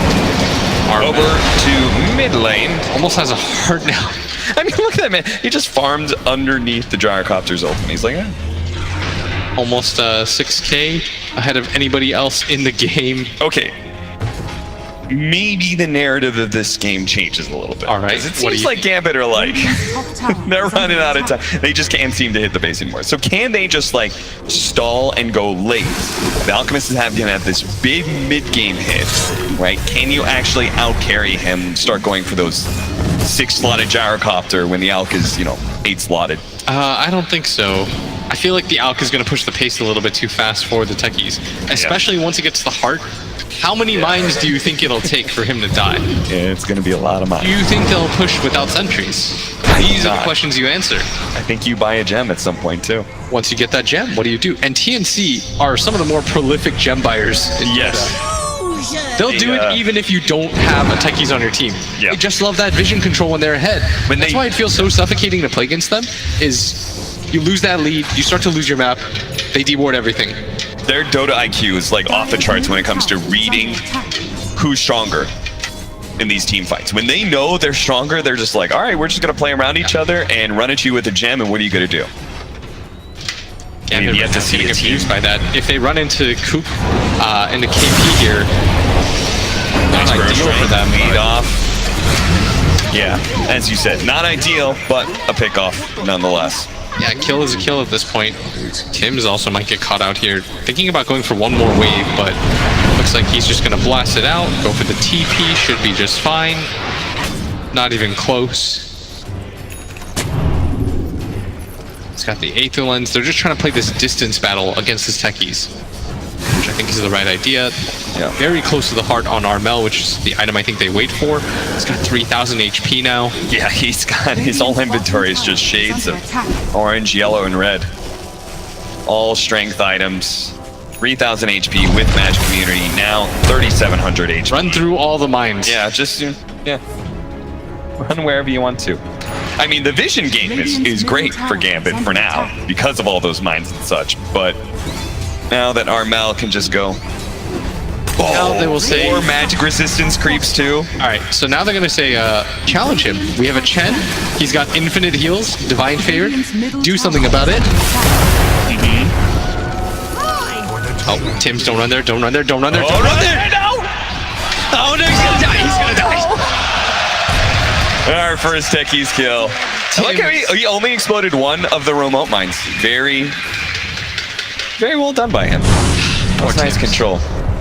Poor Tim's. That man's in what is looking to be a winning game. We'll see. Yeah, but it's still, I feel for him. Because he doesn't know where anything is at that point, and he's just panicking. That's the thing about techies. Once you hear that noise and you get hit by the first remote, 10-6. Vampire. Just trying to play on this high ground, but the core Ogre can just wander up. There is going to be Armel TPing in. He stuns himself with the Unstable Concoction, but they still manage to get the Yules. Shashlo doesn't have actually Burrow Strike up, so he can't actually get away from any of this right now, and he's going to be chased down by TNC pretty easily. Yeah, and that's 2 kills for them. They still have all the magic res creeps, like you said. Arch is walking around just picking up even more to add to his commune. This is just so hard to deal with. They've almost got a pipe on this Ogre. As we see again, Tim's. Come on, man, just back up. You don't need to be here. Just let Auk do this. Well, that was terrifying. A straight mech for March. No boots required. Just run around, giving 40 magic resistance, and a mech. It's happy times.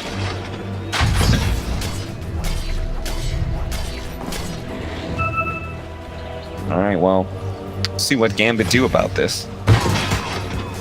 They have plenty of smokes. They have the Aghanim Scepter. Oh, actually, he went away from that BKB. Didn't notice that. He went the Aghanim Scepter, so he's going to go sort of the late game builds. He's going to say, all right, now it's pretty much Gambit's turn, right? To say, Oh boy, KP. we can't fight into them. Let's just move to the other side of the map. He barely takes damage against all those mines. Yeah. And now Armel is going to say, I'm Alk with a Chen and I've got a heart.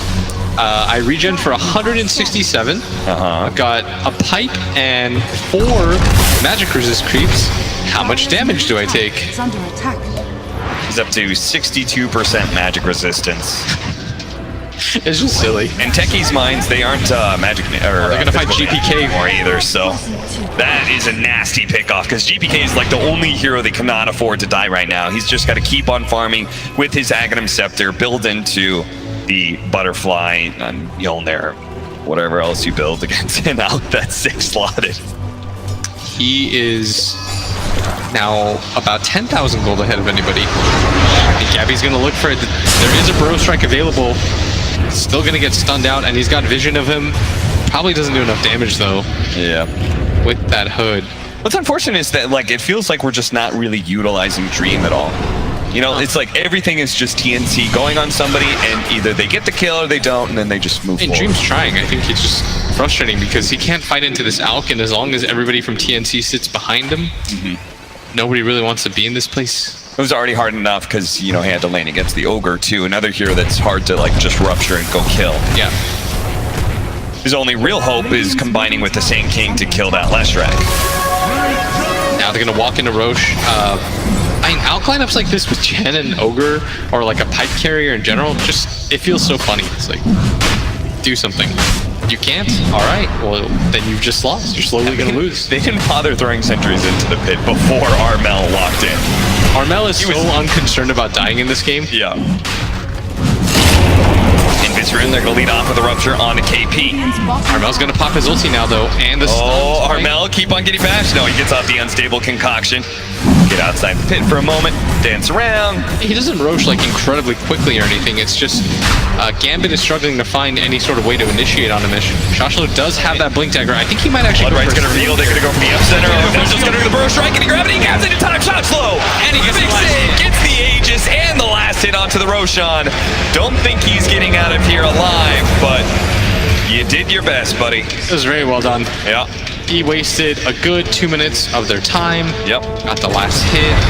And Gambit, we're not positioned well enough. Now Tim's has just died because of that. Tim's?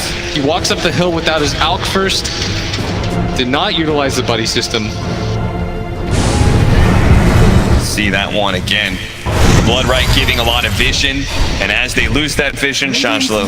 That timing couldn't have been better. Perfect. Unstable concoction being activated by Armel, but Dream has a good read of this place inside the trees before he TP's back. And now gem picked up by the Alchemist. That's what we talked about. They will pick it up. It's only 9,000 gold ahead, which isn't insurmountable, and they do have 2 very nicely scaling cores. Yep, they do. Both the Bloodseeker and the Gyrocopter are a decent chunk ahead of the Leshrac, and especially KP's Ogre Magi. TNC did sacrifice a lot of their farm to give Armel most of it, and Gabby the remainders. Everybody else is going to be suffering in net worth. Then again, KP doesn't need too many items. He just wants pipe. Now he's going to go Lotus Orb, anything to make the Alchemist Buff this man up. Even Solar Crest after Vlad's, I'm okay with any of it.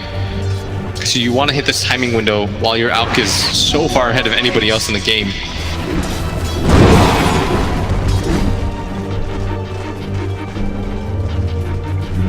Well, I guess there's going to be one more big item timing coming in. Gabby completing his BKB. And TNC are just going slowly but surely, pushing in all the lanes. You can hit this tier 2, then rotate through into mid lane. Just trying to corral Gambit deeper and deeper inside their base. And Gambit doing their best to resist that pressure. Trying to stay away from TNC while simultaneously pushing every lane out. But TNC is not in. Radiant's bottom tower has fallen. Looks like they want to continue going, even without the Aegis. I think they read that their timing is just way too good right now on this Alk. And I think they've also correctly read that there's no way that he can have mines down here. So Armel just gonna go at it with the Edict. The Frost Armor is not helping this tower one bit. The tower's gonna fall so quickly. The Chain Frost is gonna get laid out just to kill the creeps, to slow down the wave. Just to see if they can bring back the backdoor protection at some point, just to slow this all down. The blast top to be able to silence up Armel. They stun him as well. He has taken no damage at all. That was like 2% of his HP, and it was instantly regen back up. Armel still trying to challenge them to fight him. They don't have the best initiation cap, but you don't really need that if you just have this guy run forward at all times as like this unstoppable force. Yeah, your initiation is just kind of hitting objectives. In being alive. Forcing Gambit. Eventually, you do have to defend. For now, though, Gambit will give up one lane. Has fallen. And a shrine. Scanning. And this Techie's high ground, it is vaunted, but he's relying on the reputation of it more than the mine placement. Yeah. You've got to place so many mines down there to deter the Alchemist, and they do have the gem. And he still needs his Aghanim Scepter, too. Yeah, he's got to deal with the waves more than anything. Yeah. Rather than just having mines up by his tower.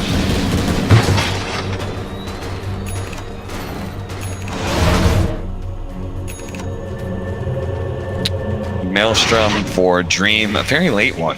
28-minute Maelstrom. Mel's picked up a Basher for himself so he can one-on-one fight this Bloodseeker.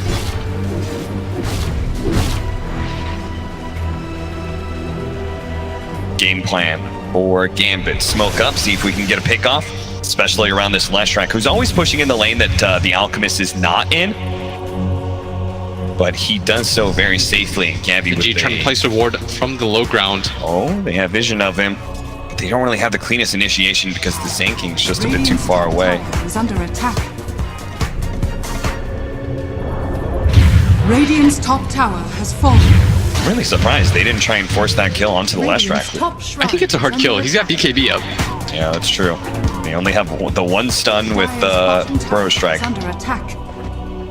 I guess technically they have Sinister Gaze, but that doesn't last too long. Aeon Disc for Tim's, another hero they're not going to feel comfortable initiating on.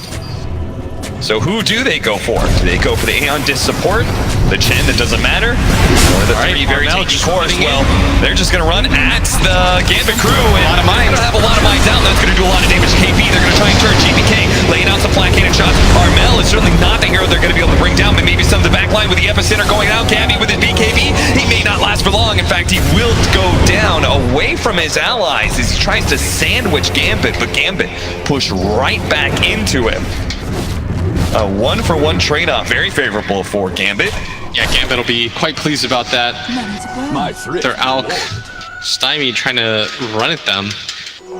I mean, they pushed this long enough to be able to get the BKB on the Gyrocopter. Now there's a lot more credible threat there. GPK gonna run down the river. Armel doesn't have an easy way to get to him. No Blink Dagger build or anything like that. We talked about it. They're not going for initiation. They're just trying to get this Alchemist big enough where he can just stand in front. And you actually want to avoid this timer where he has to get ags for everybody. That's where he starts to lose a little bit of his luster because he's not making himself any stronger. Right. And again, they sacrificed a lot of their other net worth to buff up this Alchemist. He starts handing out those Aghanim Scepters. They're not going to be nearly as powerful. Biggest one would be the Leshrac. Gabby has done a good job keeping himself slightly ahead of the Bloodseeker in net worth. This game could have conceivably been over if Armel was able to get that Aegis onto himself. Oh, yeah. But very nice steal by Gambit. But timing on that Sand King stun couldn't have been more perfect as he even got the last hit. And although it says 19k gold lead, Armel can't get much bigger. This is getting to the point where this game is probably just either going to end to the TNC's favor in the next 5 minutes. Nice Burrow Strike in. It's going to be able to catch the Chen and all of his creeps. Nice, and this is going to slow down the push even more. Gambit kind of doing it. Yeah. TNC's either going to close this game out, or we're going to slowly but surely, Gambit's just going to grind their way back into it. And pickoff after pickoff. Big item for that too. Techie's got his Aghanim Scepter. Yep. they're slowly starting to put the pieces together. And if they could defend the next Roshan, that could be a turning point. Yeah. I like this mining spot that is in his triangle area in the trees. That one's a nice one as well. I mean, Vampire's really creative. Yeah.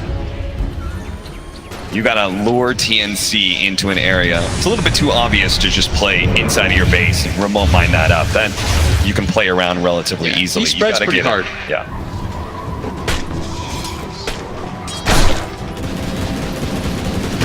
Speaking of which, they still do not have a pipe, by the way, because they had to go for the Blink Dagger for Shotslow. They needed a form of initiation to try and force fights more. So he's only just now thinking about going back for the pipe, which they desperately need considering the entirety of magic damage from the Ogre, Lina, and Leshrac, plus Radiance. And I like what Vampire's doing. He's laying down remote mines pretty much everywhere in the lanes so that TNC can't really push. He's just trying to extend. Oh, that was a close one from Sims. Even though the net worth lead grows, it's all behind this Alchemist right now. Yeah. And we talked about it. He can't get that much bigger, so he's going to lay down the... He knows. Split Earth to be able to cut down the trees to run into Vampire. Vampire, well, he'll try and maybe run to his remote mines or just go for a blast-off suicide. Doesn't even do that. Can't hide away enough from Gabby. And now with that dead, they might go for it. On the high ground, but that's a pretty big pickoff, and Armel takes a lot of damage without all those creeps next to him. They are coming in now, though. He's getting a little bit ahead of himself, but the creep wave's just gonna get killed mid, I think. Yeah. Vampire, very smart. Yep. Now, if only he had a way to be able to stop the top wave as well, but. You're probably at a point that if you're TNC, you have to wait for Roshan. It's been a while anyway. Back to will spawn right now. Pretty decent-ish, decently late spawn. Helps out Gambit a little bit as I walk in, see another mine. Armel's gonna start hitting this. All right, can Shotslow do it again? Can this Sand King steal another Aegis, and this time Cheese? I bet he walks to the exact same space. Yep. Then he waits for the Bloodright to come in for the vision. Yep. And they're going to do it again. Lead off on Rupture on a KP instead. Follow up Burrow Strike. Immediately Yule Sceptered up, though, and now the Sand King's going to be in trouble. He does manage to get a 4-staff off. The Hood of Defiance can still protect him a little bit. The chainsaws bouncing back and forth, but at the same time, Armel does stun himself. His damage is completely out of his fight. That means GPK can focus on some of the back line. He tries to run him over. Shotslow still trying to get away, though, and FNG, he's going to be quickly eaten up by Armel, who's now going to be able to get the stun onto the Gyrocopter as well. They don't have any of these disengage tools. The Lich and the Sand King being dead. Nobody can stun Armel, but then again, nobody can catch Gambit. Look at Vampire. Hiding in the wings. He's got some mines in there. I think he wants to try to get the last hit. Maybe if he could get the blast off perfectly timed. Well, Lina just ran into the pit with the gems, so I don't... Maybe it's just underneath Roshan, so they still don't see it. Vampire's starting to tick out pretty low. Alright, well, Vampire's now been seen, so he's going to be hit by a multicast and will probably die here. Tries to go for the blast off. Man, it doesn't do a whole lot. That was almost a really cool play. Yeah. But now you've given up Aegis and Cheese. No way to defend this out either. Alright, he's waiting for the Leshrac because he feels like he can't die, so what's the point in picking up an Aegis? He's not wrong. He's gonna make absolute sure. So Gabby will get here in time to grab that extra life and the cheese. What a selfless teammate. So we're gonna see that again. They did a really good job of keeping Armel out of this fight, mainly because Armel stunned himself. Dire's middle tower is under and then he got rocketed. This fight could have looked a lot worse for Gambit, especially if he was able to Abyssal Blade up Dream. It would have been nice if GBK just run straight past Armel. You really just can't do any damage to him. You got to focus on hitting those backline heroes and kiting the Alk. But as it is, it's not just the Alk that you have to fear. As we saw, he wasn't really a big factor in that fight. It was mostly Gabby, being a hero that can't really be challenged with his Heart, Yule Scepter, BKB, Kaya. They're gonna go for the high ground again. This should be the death push. TNC gonna fortify their wave. There is a minefield sign, but they're just gonna go to the left of it slightly. Even opening up some of the trees that they can play around. Okay, rupture onto KP once again. Not sure if they care about it. They're going to clear out the tree waves so that there's no Sand King epicenter, but he's actually all the way to the right. But it doesn't matter if you just lose your base like this. Right, Frost is going to be a lot of damage. Maybe they can actually overwhelm Armel. Dream's trying to run him down still, but the regen over time is allowing Armel to be able to survive as TNC back him up with that BKB usage. And they're just going to let him heal to full and go for it again, I'd imagine. In fact, he's going to TP out. Chen should bring him back. Needs some regen, but they want to be able to finish off this melee barracks. A little bit harder to go for this one since that minefield sign. Yeah, just walk around it to the left again. See if they can get some sort of sinister gaze or staff plays that could possibly get them into the mines. That's what they really need here is Lotus Orb protecting Gabby. Oh, there's the sinister gaze trying to pull him back in as best as possible with the first strike out. Not quite over the remote mines though, and Armel will be able to run to the left and Gabby line, but Gabby just runs forward with this BKB. Doesn't actually finish off any of these heroes. Oh, he's gonna run to the minefield side though, but he does have that Aegis. So they just blew all the remote mines, and now TNC can back in. GPK, epicenter going out and going. Does manage to hit the Lina with his burrow strike, but doesn't really get the most amount of damage. His allies couldn't follow that up. They weren't ready to go. They were still low and regenning up. Vampire tries to position himself again to be able to get some remote mines out. They take away the Eon Disc of the Lina, but now Dream has been Abyssal Blade up. Fortunately, Armel got stalled by the Laguna Blade out. Another round of remote mines going to do some damage, but still not enough. They do have the BKB from Armel back up for him to be able to challenge the Gyrocopter, but he's got his Satanic. He activates it. It's going to be able to get a lot of life steal out of that one in the chain. Frost bouncing out to finish off. Blaze hit Gabby. He does manage to bounce back to him, but the rest of TNC will be able to split themselves up while Armel single-handedly deals with GPK. The rest of TNC looking to be able to retreat, but they can't leave the Alchemist by himself. Uh-oh, Dream. He just overextended himself. Does manage to get a bash in. Armel finished him off. Double kill for him. TNC in style take a second lane of barracks. The fun part about that is that TNC didn't have to do any of that. They took the racks and they still fought under the minefield sign. They got themselves really low, which allowed Dream to just run around as freely as he wanted. And they still didn't really care that much. They're like, well, why not? Now they've got level 25 talent for the Alk, so he's going to be swinging like a madman.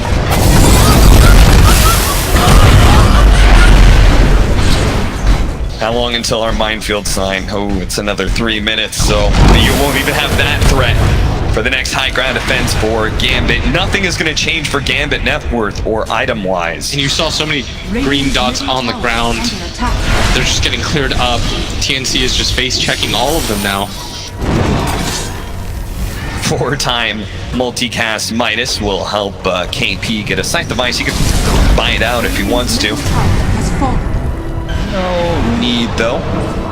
And FNG a little bit out of position right now. The creeps are actually hitting. Oh, he's away. It'll get bigger and bigger. TNC. Hey! Let's make a pit stop here. Let's go ahead and pick up some bounty runes. One set of racks left. Armel gonna grab it. Should get some ags for his team now too. Yeah, good. He's got 8,000 gold. You can give an Aghanim Scepter to Zilat. Leshrac, who's already so big. Yeah, they've got one on the win already, which I agree with. That's what almost killed Dream there. And it'll really help against the Satanic Gyro, because he doesn't really want to pop that Satanic until he's about around the time where Tim should be able to kill him. Yeah. It is a really good counter. Use your lifesteal too early, and TNC's just going to ignore you for that period. Use it too late, and Tim's may just cut through you with that 850 pure damage. Octarine Core now completed. It looks like they're just going to wait things out a little bit, though, before they go for it again. Could even wait for the next Roshan, but... 2.5 minutes for that, I guess. I mean, they're running out on slots. Not just for the Alchemist, but Gabby doesn't really have a whole lot of room to improve either. Can get his Yasha and Kaya. Yeah, they're getting real close to hitting the peak of their timing. Oh, hey. And they're picking Aghanim Scepter for KP instead. Oh, really? Okay. The double stuns? Yeah, the double stuns. And the Leshrac one is pretty underrated. Yeah, when you have this many items, I think it is. You survive forever, you'll run out those BKBs eventually, and then you'll just lay in Lightning Storm damage non-stop. I think so, too. Yeah. And it's only 1 minute, so... Yeah, it's fine. He'll get it eventually. His time will come. As they are laying out mines everywhere in this mid lane. Their last set of racks. Gambit struggling to hold on here. Swiftly out of balance. Talking about the Trinity mines. Is that what Toby called it? The trio that you lay on a high ground? Well, this is just your last-ditch effort mines. You just throw a remote mine anywhere you can. It's inside the base.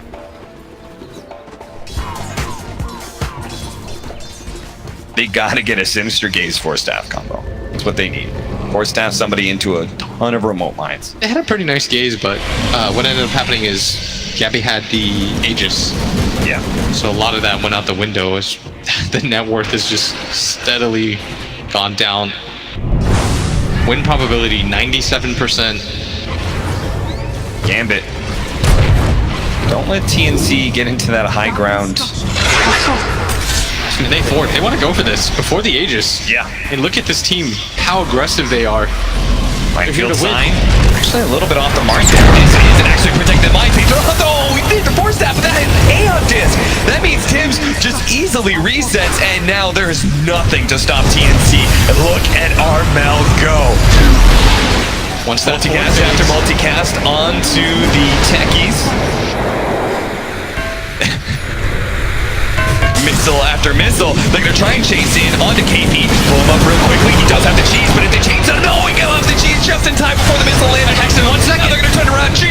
He's gonna get bursted down by the Laguna plate, but GPK doing so much damage. The black cannon shots will manage to finish off the mass buying back though. And the missile, it's gonna be able to chase down Armel. Can he actually get this kill by himself? GPK with this divine rapier came in big time, but Armel with a BKB. He's gonna try to hide into the trees. He's gonna jerk off the unstable concoction. Now he comes back in. Does he have any more disables? He just doesn't have the mana. Oh, Armel, he's gonna man fight him. But GPK, he does have a satanic. This is not a good play for him. Armel just needs to keep kiting him around. But where is the rest of Gambit? Where's the rest of TNC? The Lina tried to catch up, but Gambit are not going to be there in time to stop Armel from retreating. It would have been a massive kill. He did not see that coming. No. He did not know about that divine rapier gyrocopter. He laid into them. All that vision, all that flat cannon damage. And now Tim's has been caught out.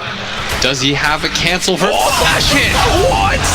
And that was the buyback on Alina. Incredibly lucky pickup of the bash first hit. And now the Lena's dead for 100 seconds. Gabby is still dead for 52. And they were just praying, please let it be an early Roshan, but it's not. Another 2 minutes. Drop the boots, all of a sudden you've got an opportunity for yourself. Oh, this game's getting a little bit scary now. GPK is so strong. Look at how quickly he takes down the tower. These mega creeps don't matter because they can throne so quickly if he keeps that rapier. So really all it takes is another fight like that where TNC get a little bit too overeager with their buybacks. And after considering how far down they were in net worth, right, and the killing sprees and such that they got out of it, now being able to get 4 bounty runes, there is a wealth of items that we're going to see flooding in for Gambit. Yeah. The MKB is almost done for GPK. The 31k lead that they have is very misleading. Yeah. Because the Alk has been topped out for some time, and you saw him try to one-on-one against the gyrocopter, and he got destroyed.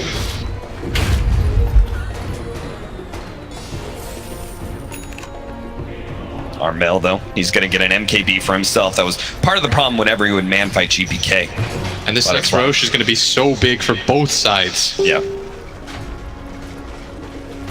He actually pawns off his Radiance, saying there's no need to carry that item anymore.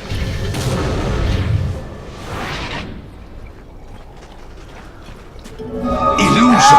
Game? Well, we're just going to reset until Roshan spawns. That'll be in our next big engagement. Unless one of these teams wants to try and sneak a smoke play, but Gambit, they've just got to let Dream push out this bottom lane and try and give a bit more map control. It is unfortunate, but it's their side lanes where they first lost their barracks, and that means those lanes are always tough to deal with. Be a lot easier if it was just the mid lane. They could camp out at mid, be near that Roshan pit, but as it is setting up around this area, both teams recognize how important this is. This could just be the game for either side. There it is, Roshan has spawned. And it is going to be a refresher shard, not an Aghanims.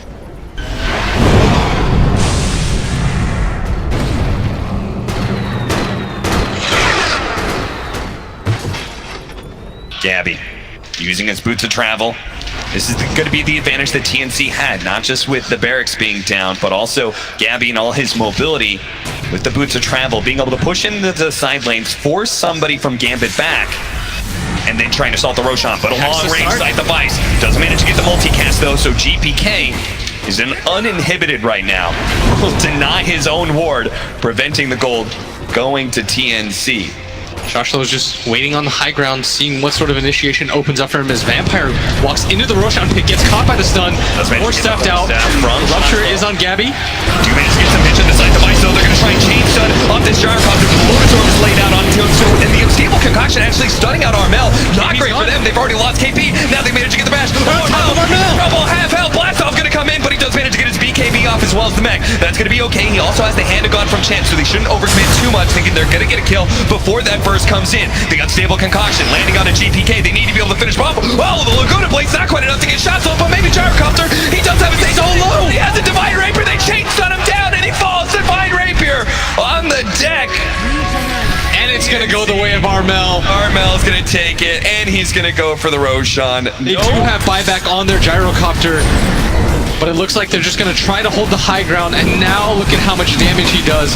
Vampire, he's in the area, and he's waiting for an opportunity. Tim's knows about this. He's feeling him out. DNC saying, fool me once. Take that Aegis away. Take that kill. We'll never let you get around. Oh, and Tim's actually found him with the stun on the high ground. Vampire was caught by the long-range LSA from Tim's. Instant buyback. To a buyback. Our Gyrocopter, I think, wants to hold on to his so he can buy another Divine Rapier, but I don't think TNC is going to give him the room to breathe. Waiting Maybe to see what if they happens. give up Megas? I think 50 seconds is a long time against this lineup. Especially with the Diabolic Edict, level 25 talent for the Leshrac. Not only two buybacks that really matter. The Alchemist and the Gyrocopter are up. But so much of that Gyro's damage was tied up in that Rapier. It was the only reason any of those fights looked remotely close. How many remote mines are there here underneath this sign? Well, it may not matter. Double force after trying to get Armel into a position underneath those mines.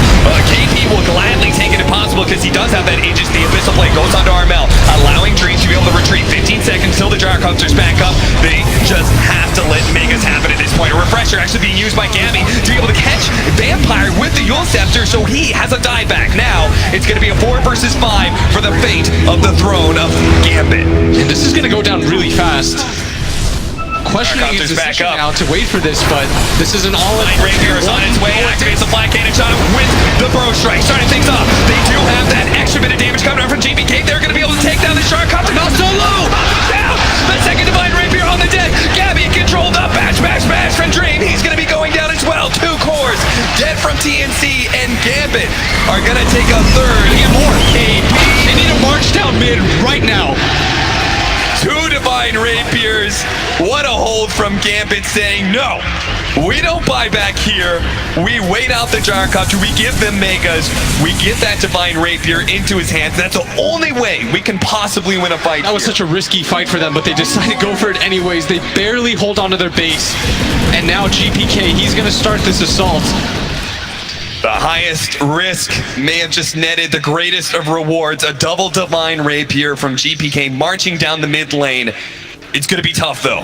TNC have plenty of buybacks. There's none on the Ogre, though. Yes. So they're going to get a 4-on-5 fight, which may be their only way to really take this.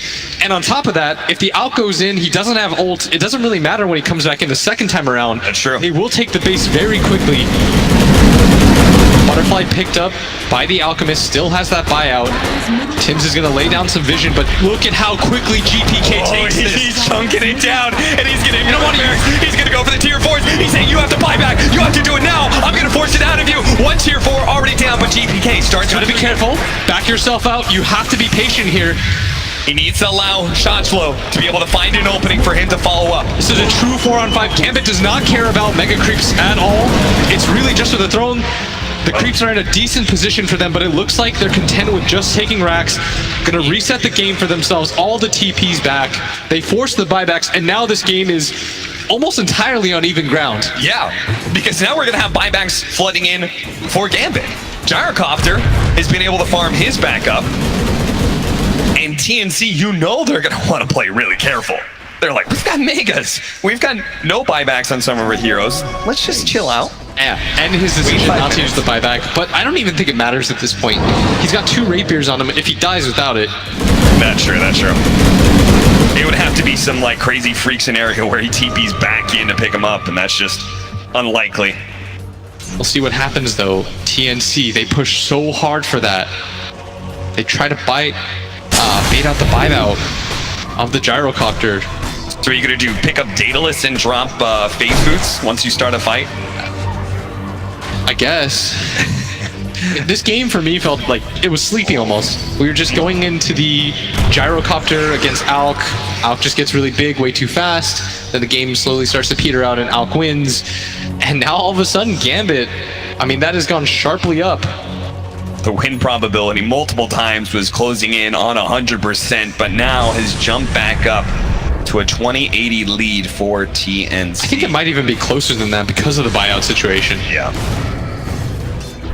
Gyro does completely buy out. I think this is the right choice without the double rapier. Yes. Sort of pointless anyways. He wasn't sure what that last item to change out for the phase boots was, and it was going to be Daedalus. And He wants a way to fight against the Alk when he's BKB'd. yeah. That'll help slow down the Alchemist, but also make him a lot tankier. That is We're one fight away from either side winning right now. Yep. And if you're TNC, I mean, it doesn't make any sense to take that fight, right? And TNC want this game to slow down Yeah. back to what it was. They don't like this pressure on them. Let's go back to where we were choking out your map. And Gambit's in a rough position because TNC will go through backdoor really quickly. Yeah. With the Lesh 25 and the Alchemist.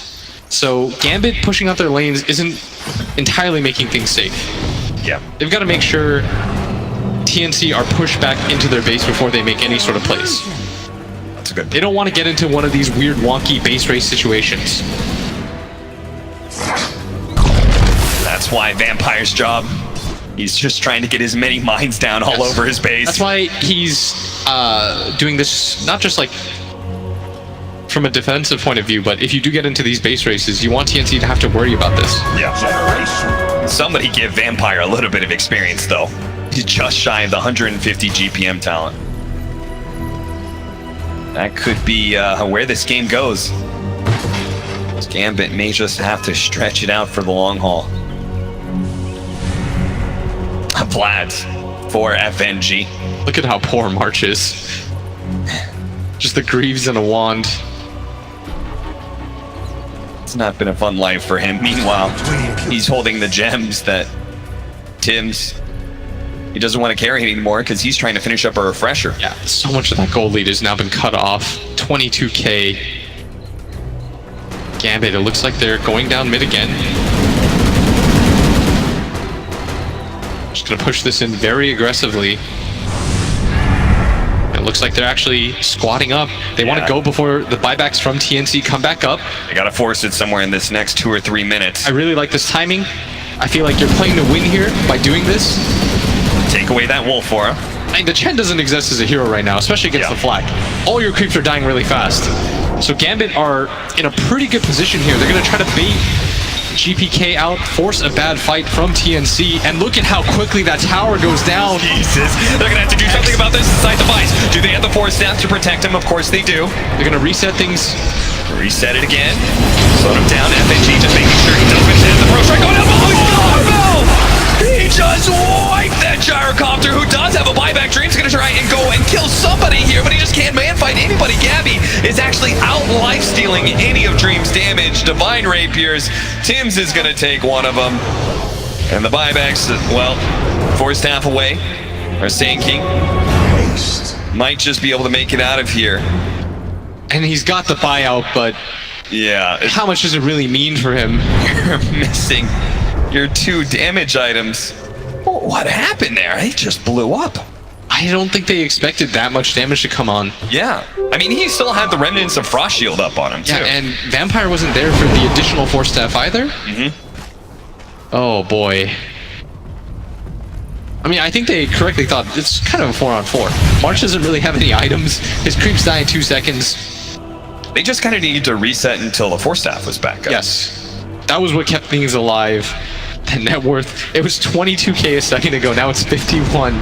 It's more than doubled once he lost the 2 rapiers. And TNC, even though they have this, and even though we know Gambit is just going to be utterly incapable of fighting without the Divine Rapiers, they still say, we might as well just wait 2 more minutes. The fun part about it is the Gyro's going to have, they're going to be generous and say, like, you don't have to buy out, because now when you revive, you have a Scotty, a Butterfly, a Satanic, and a BKB, no boots. No damage items anymore, you don't threaten. This isn't like last time where he was able to hold his buyback and then buy a Divine Rapier. This time around. I mean, that's really his only place, to continue to just go for rapiers. Yeah. I don't know if the second one... I'm not sure if he's going to get to this 3rd rapier, though. Because, not sure if there's just going to be enough creeps to hit at this point. So instead, he's going to go for Crystallis, any sort of small damage upgrade he can get. Roshan is going to be up in 30 seconds, as well as the buybacks for TNC. So that'll just be the perfect window. Put the nail in Gambit's coffin right around the hour marker, too. Gambit. Can they survive this assault? The Burst Strike not going to be able to get it off in time, and that is the gem now lost, as well as likely a buyback for the Sand King. They're still going into Techie's mind, so who knows? They go a little too hog wild trying to chase some heroes. Got a refresher on March now for the double ult. Gotcha! Where'd he go? Everywhere. Gabby's gonna walk into the pit. It's got both the Ags and the refresher. Does March have an Ags? No. So now Alk doesn't have to buy him one. How nice. Yeah. I wonder if you give... It probably doesn't count to the Aghanim's granted bonus for Alchemist. So, well, Armel almost kind of doesn't want to give him the Does immortality? As yeah. Get better. He consumes it, but it wasn't gifted by the Alchemist, so he doesn't get that extra bonus. That's fine. And not a big deal. So now comes what should be the final push of the game. If Gambit can somehow do this crazy miracle hold, I don't know how, but... Where are the Force Staff plays? I mean, they've done it like 4 times this game, but... Activate the glyph to get the creeps to run through some more mines. They'll get vision. The remote mines as well. Armel, well, he's got an Aegis, so he'll start chopping away at the site. Gonna make the initiation onto Lich, but they don't want to blow up these mines just yet. They're trying to get the Force Staff onto Gabby, but it was facing the wrong direction. GPK also getting Force Staff, but finally they blow the mines to be able to take away the Aegis of Armel. But that's what he wanted the entire time anyway. Now he's gonna slot in his BKB to fill that Aegis empty slot. Yeah, he's just using that life to clear out as many mines as he possibly can. That was the right decision, but they've got to go through it again. This game now comes down to Vampire. Pick the techies for him. Now, he's going to have a win for GPK. Oh, they missed the split Earth stun. Now the defensive Force Staffs come in from Gambit immediately. Sight of Ice being used on a Dream. They're thinking about pushing forward. Armel just a little bit scared of all these proximity mines. Stun out. 2-man stun coming out from Shotzlow. He's going to be able to lock down the 2 cores. Armel getting stunned up, but a heal coming down, and now he's going to start marching forward, going straight for GPK. He's already dead. Now the sun's up, being bashing down this Bloodseeker, who just cannot do enough damage against this tanky Alchemist FNG, as well as Shotzlow buying back a 3-man Pro Strike this time around, but again, they're just out of damage. TNC will be stalled up by a glyph activated, but Gambit, no, this is the end. They're going to call it here, 61 minutes in, and lock down game number 2. Such a valiant effort from Gambit, pushing TNC to the absolute brink. Gambit, they may have been able to push it late with the Techies pick and with the Divine Rapier, but at the end of the day,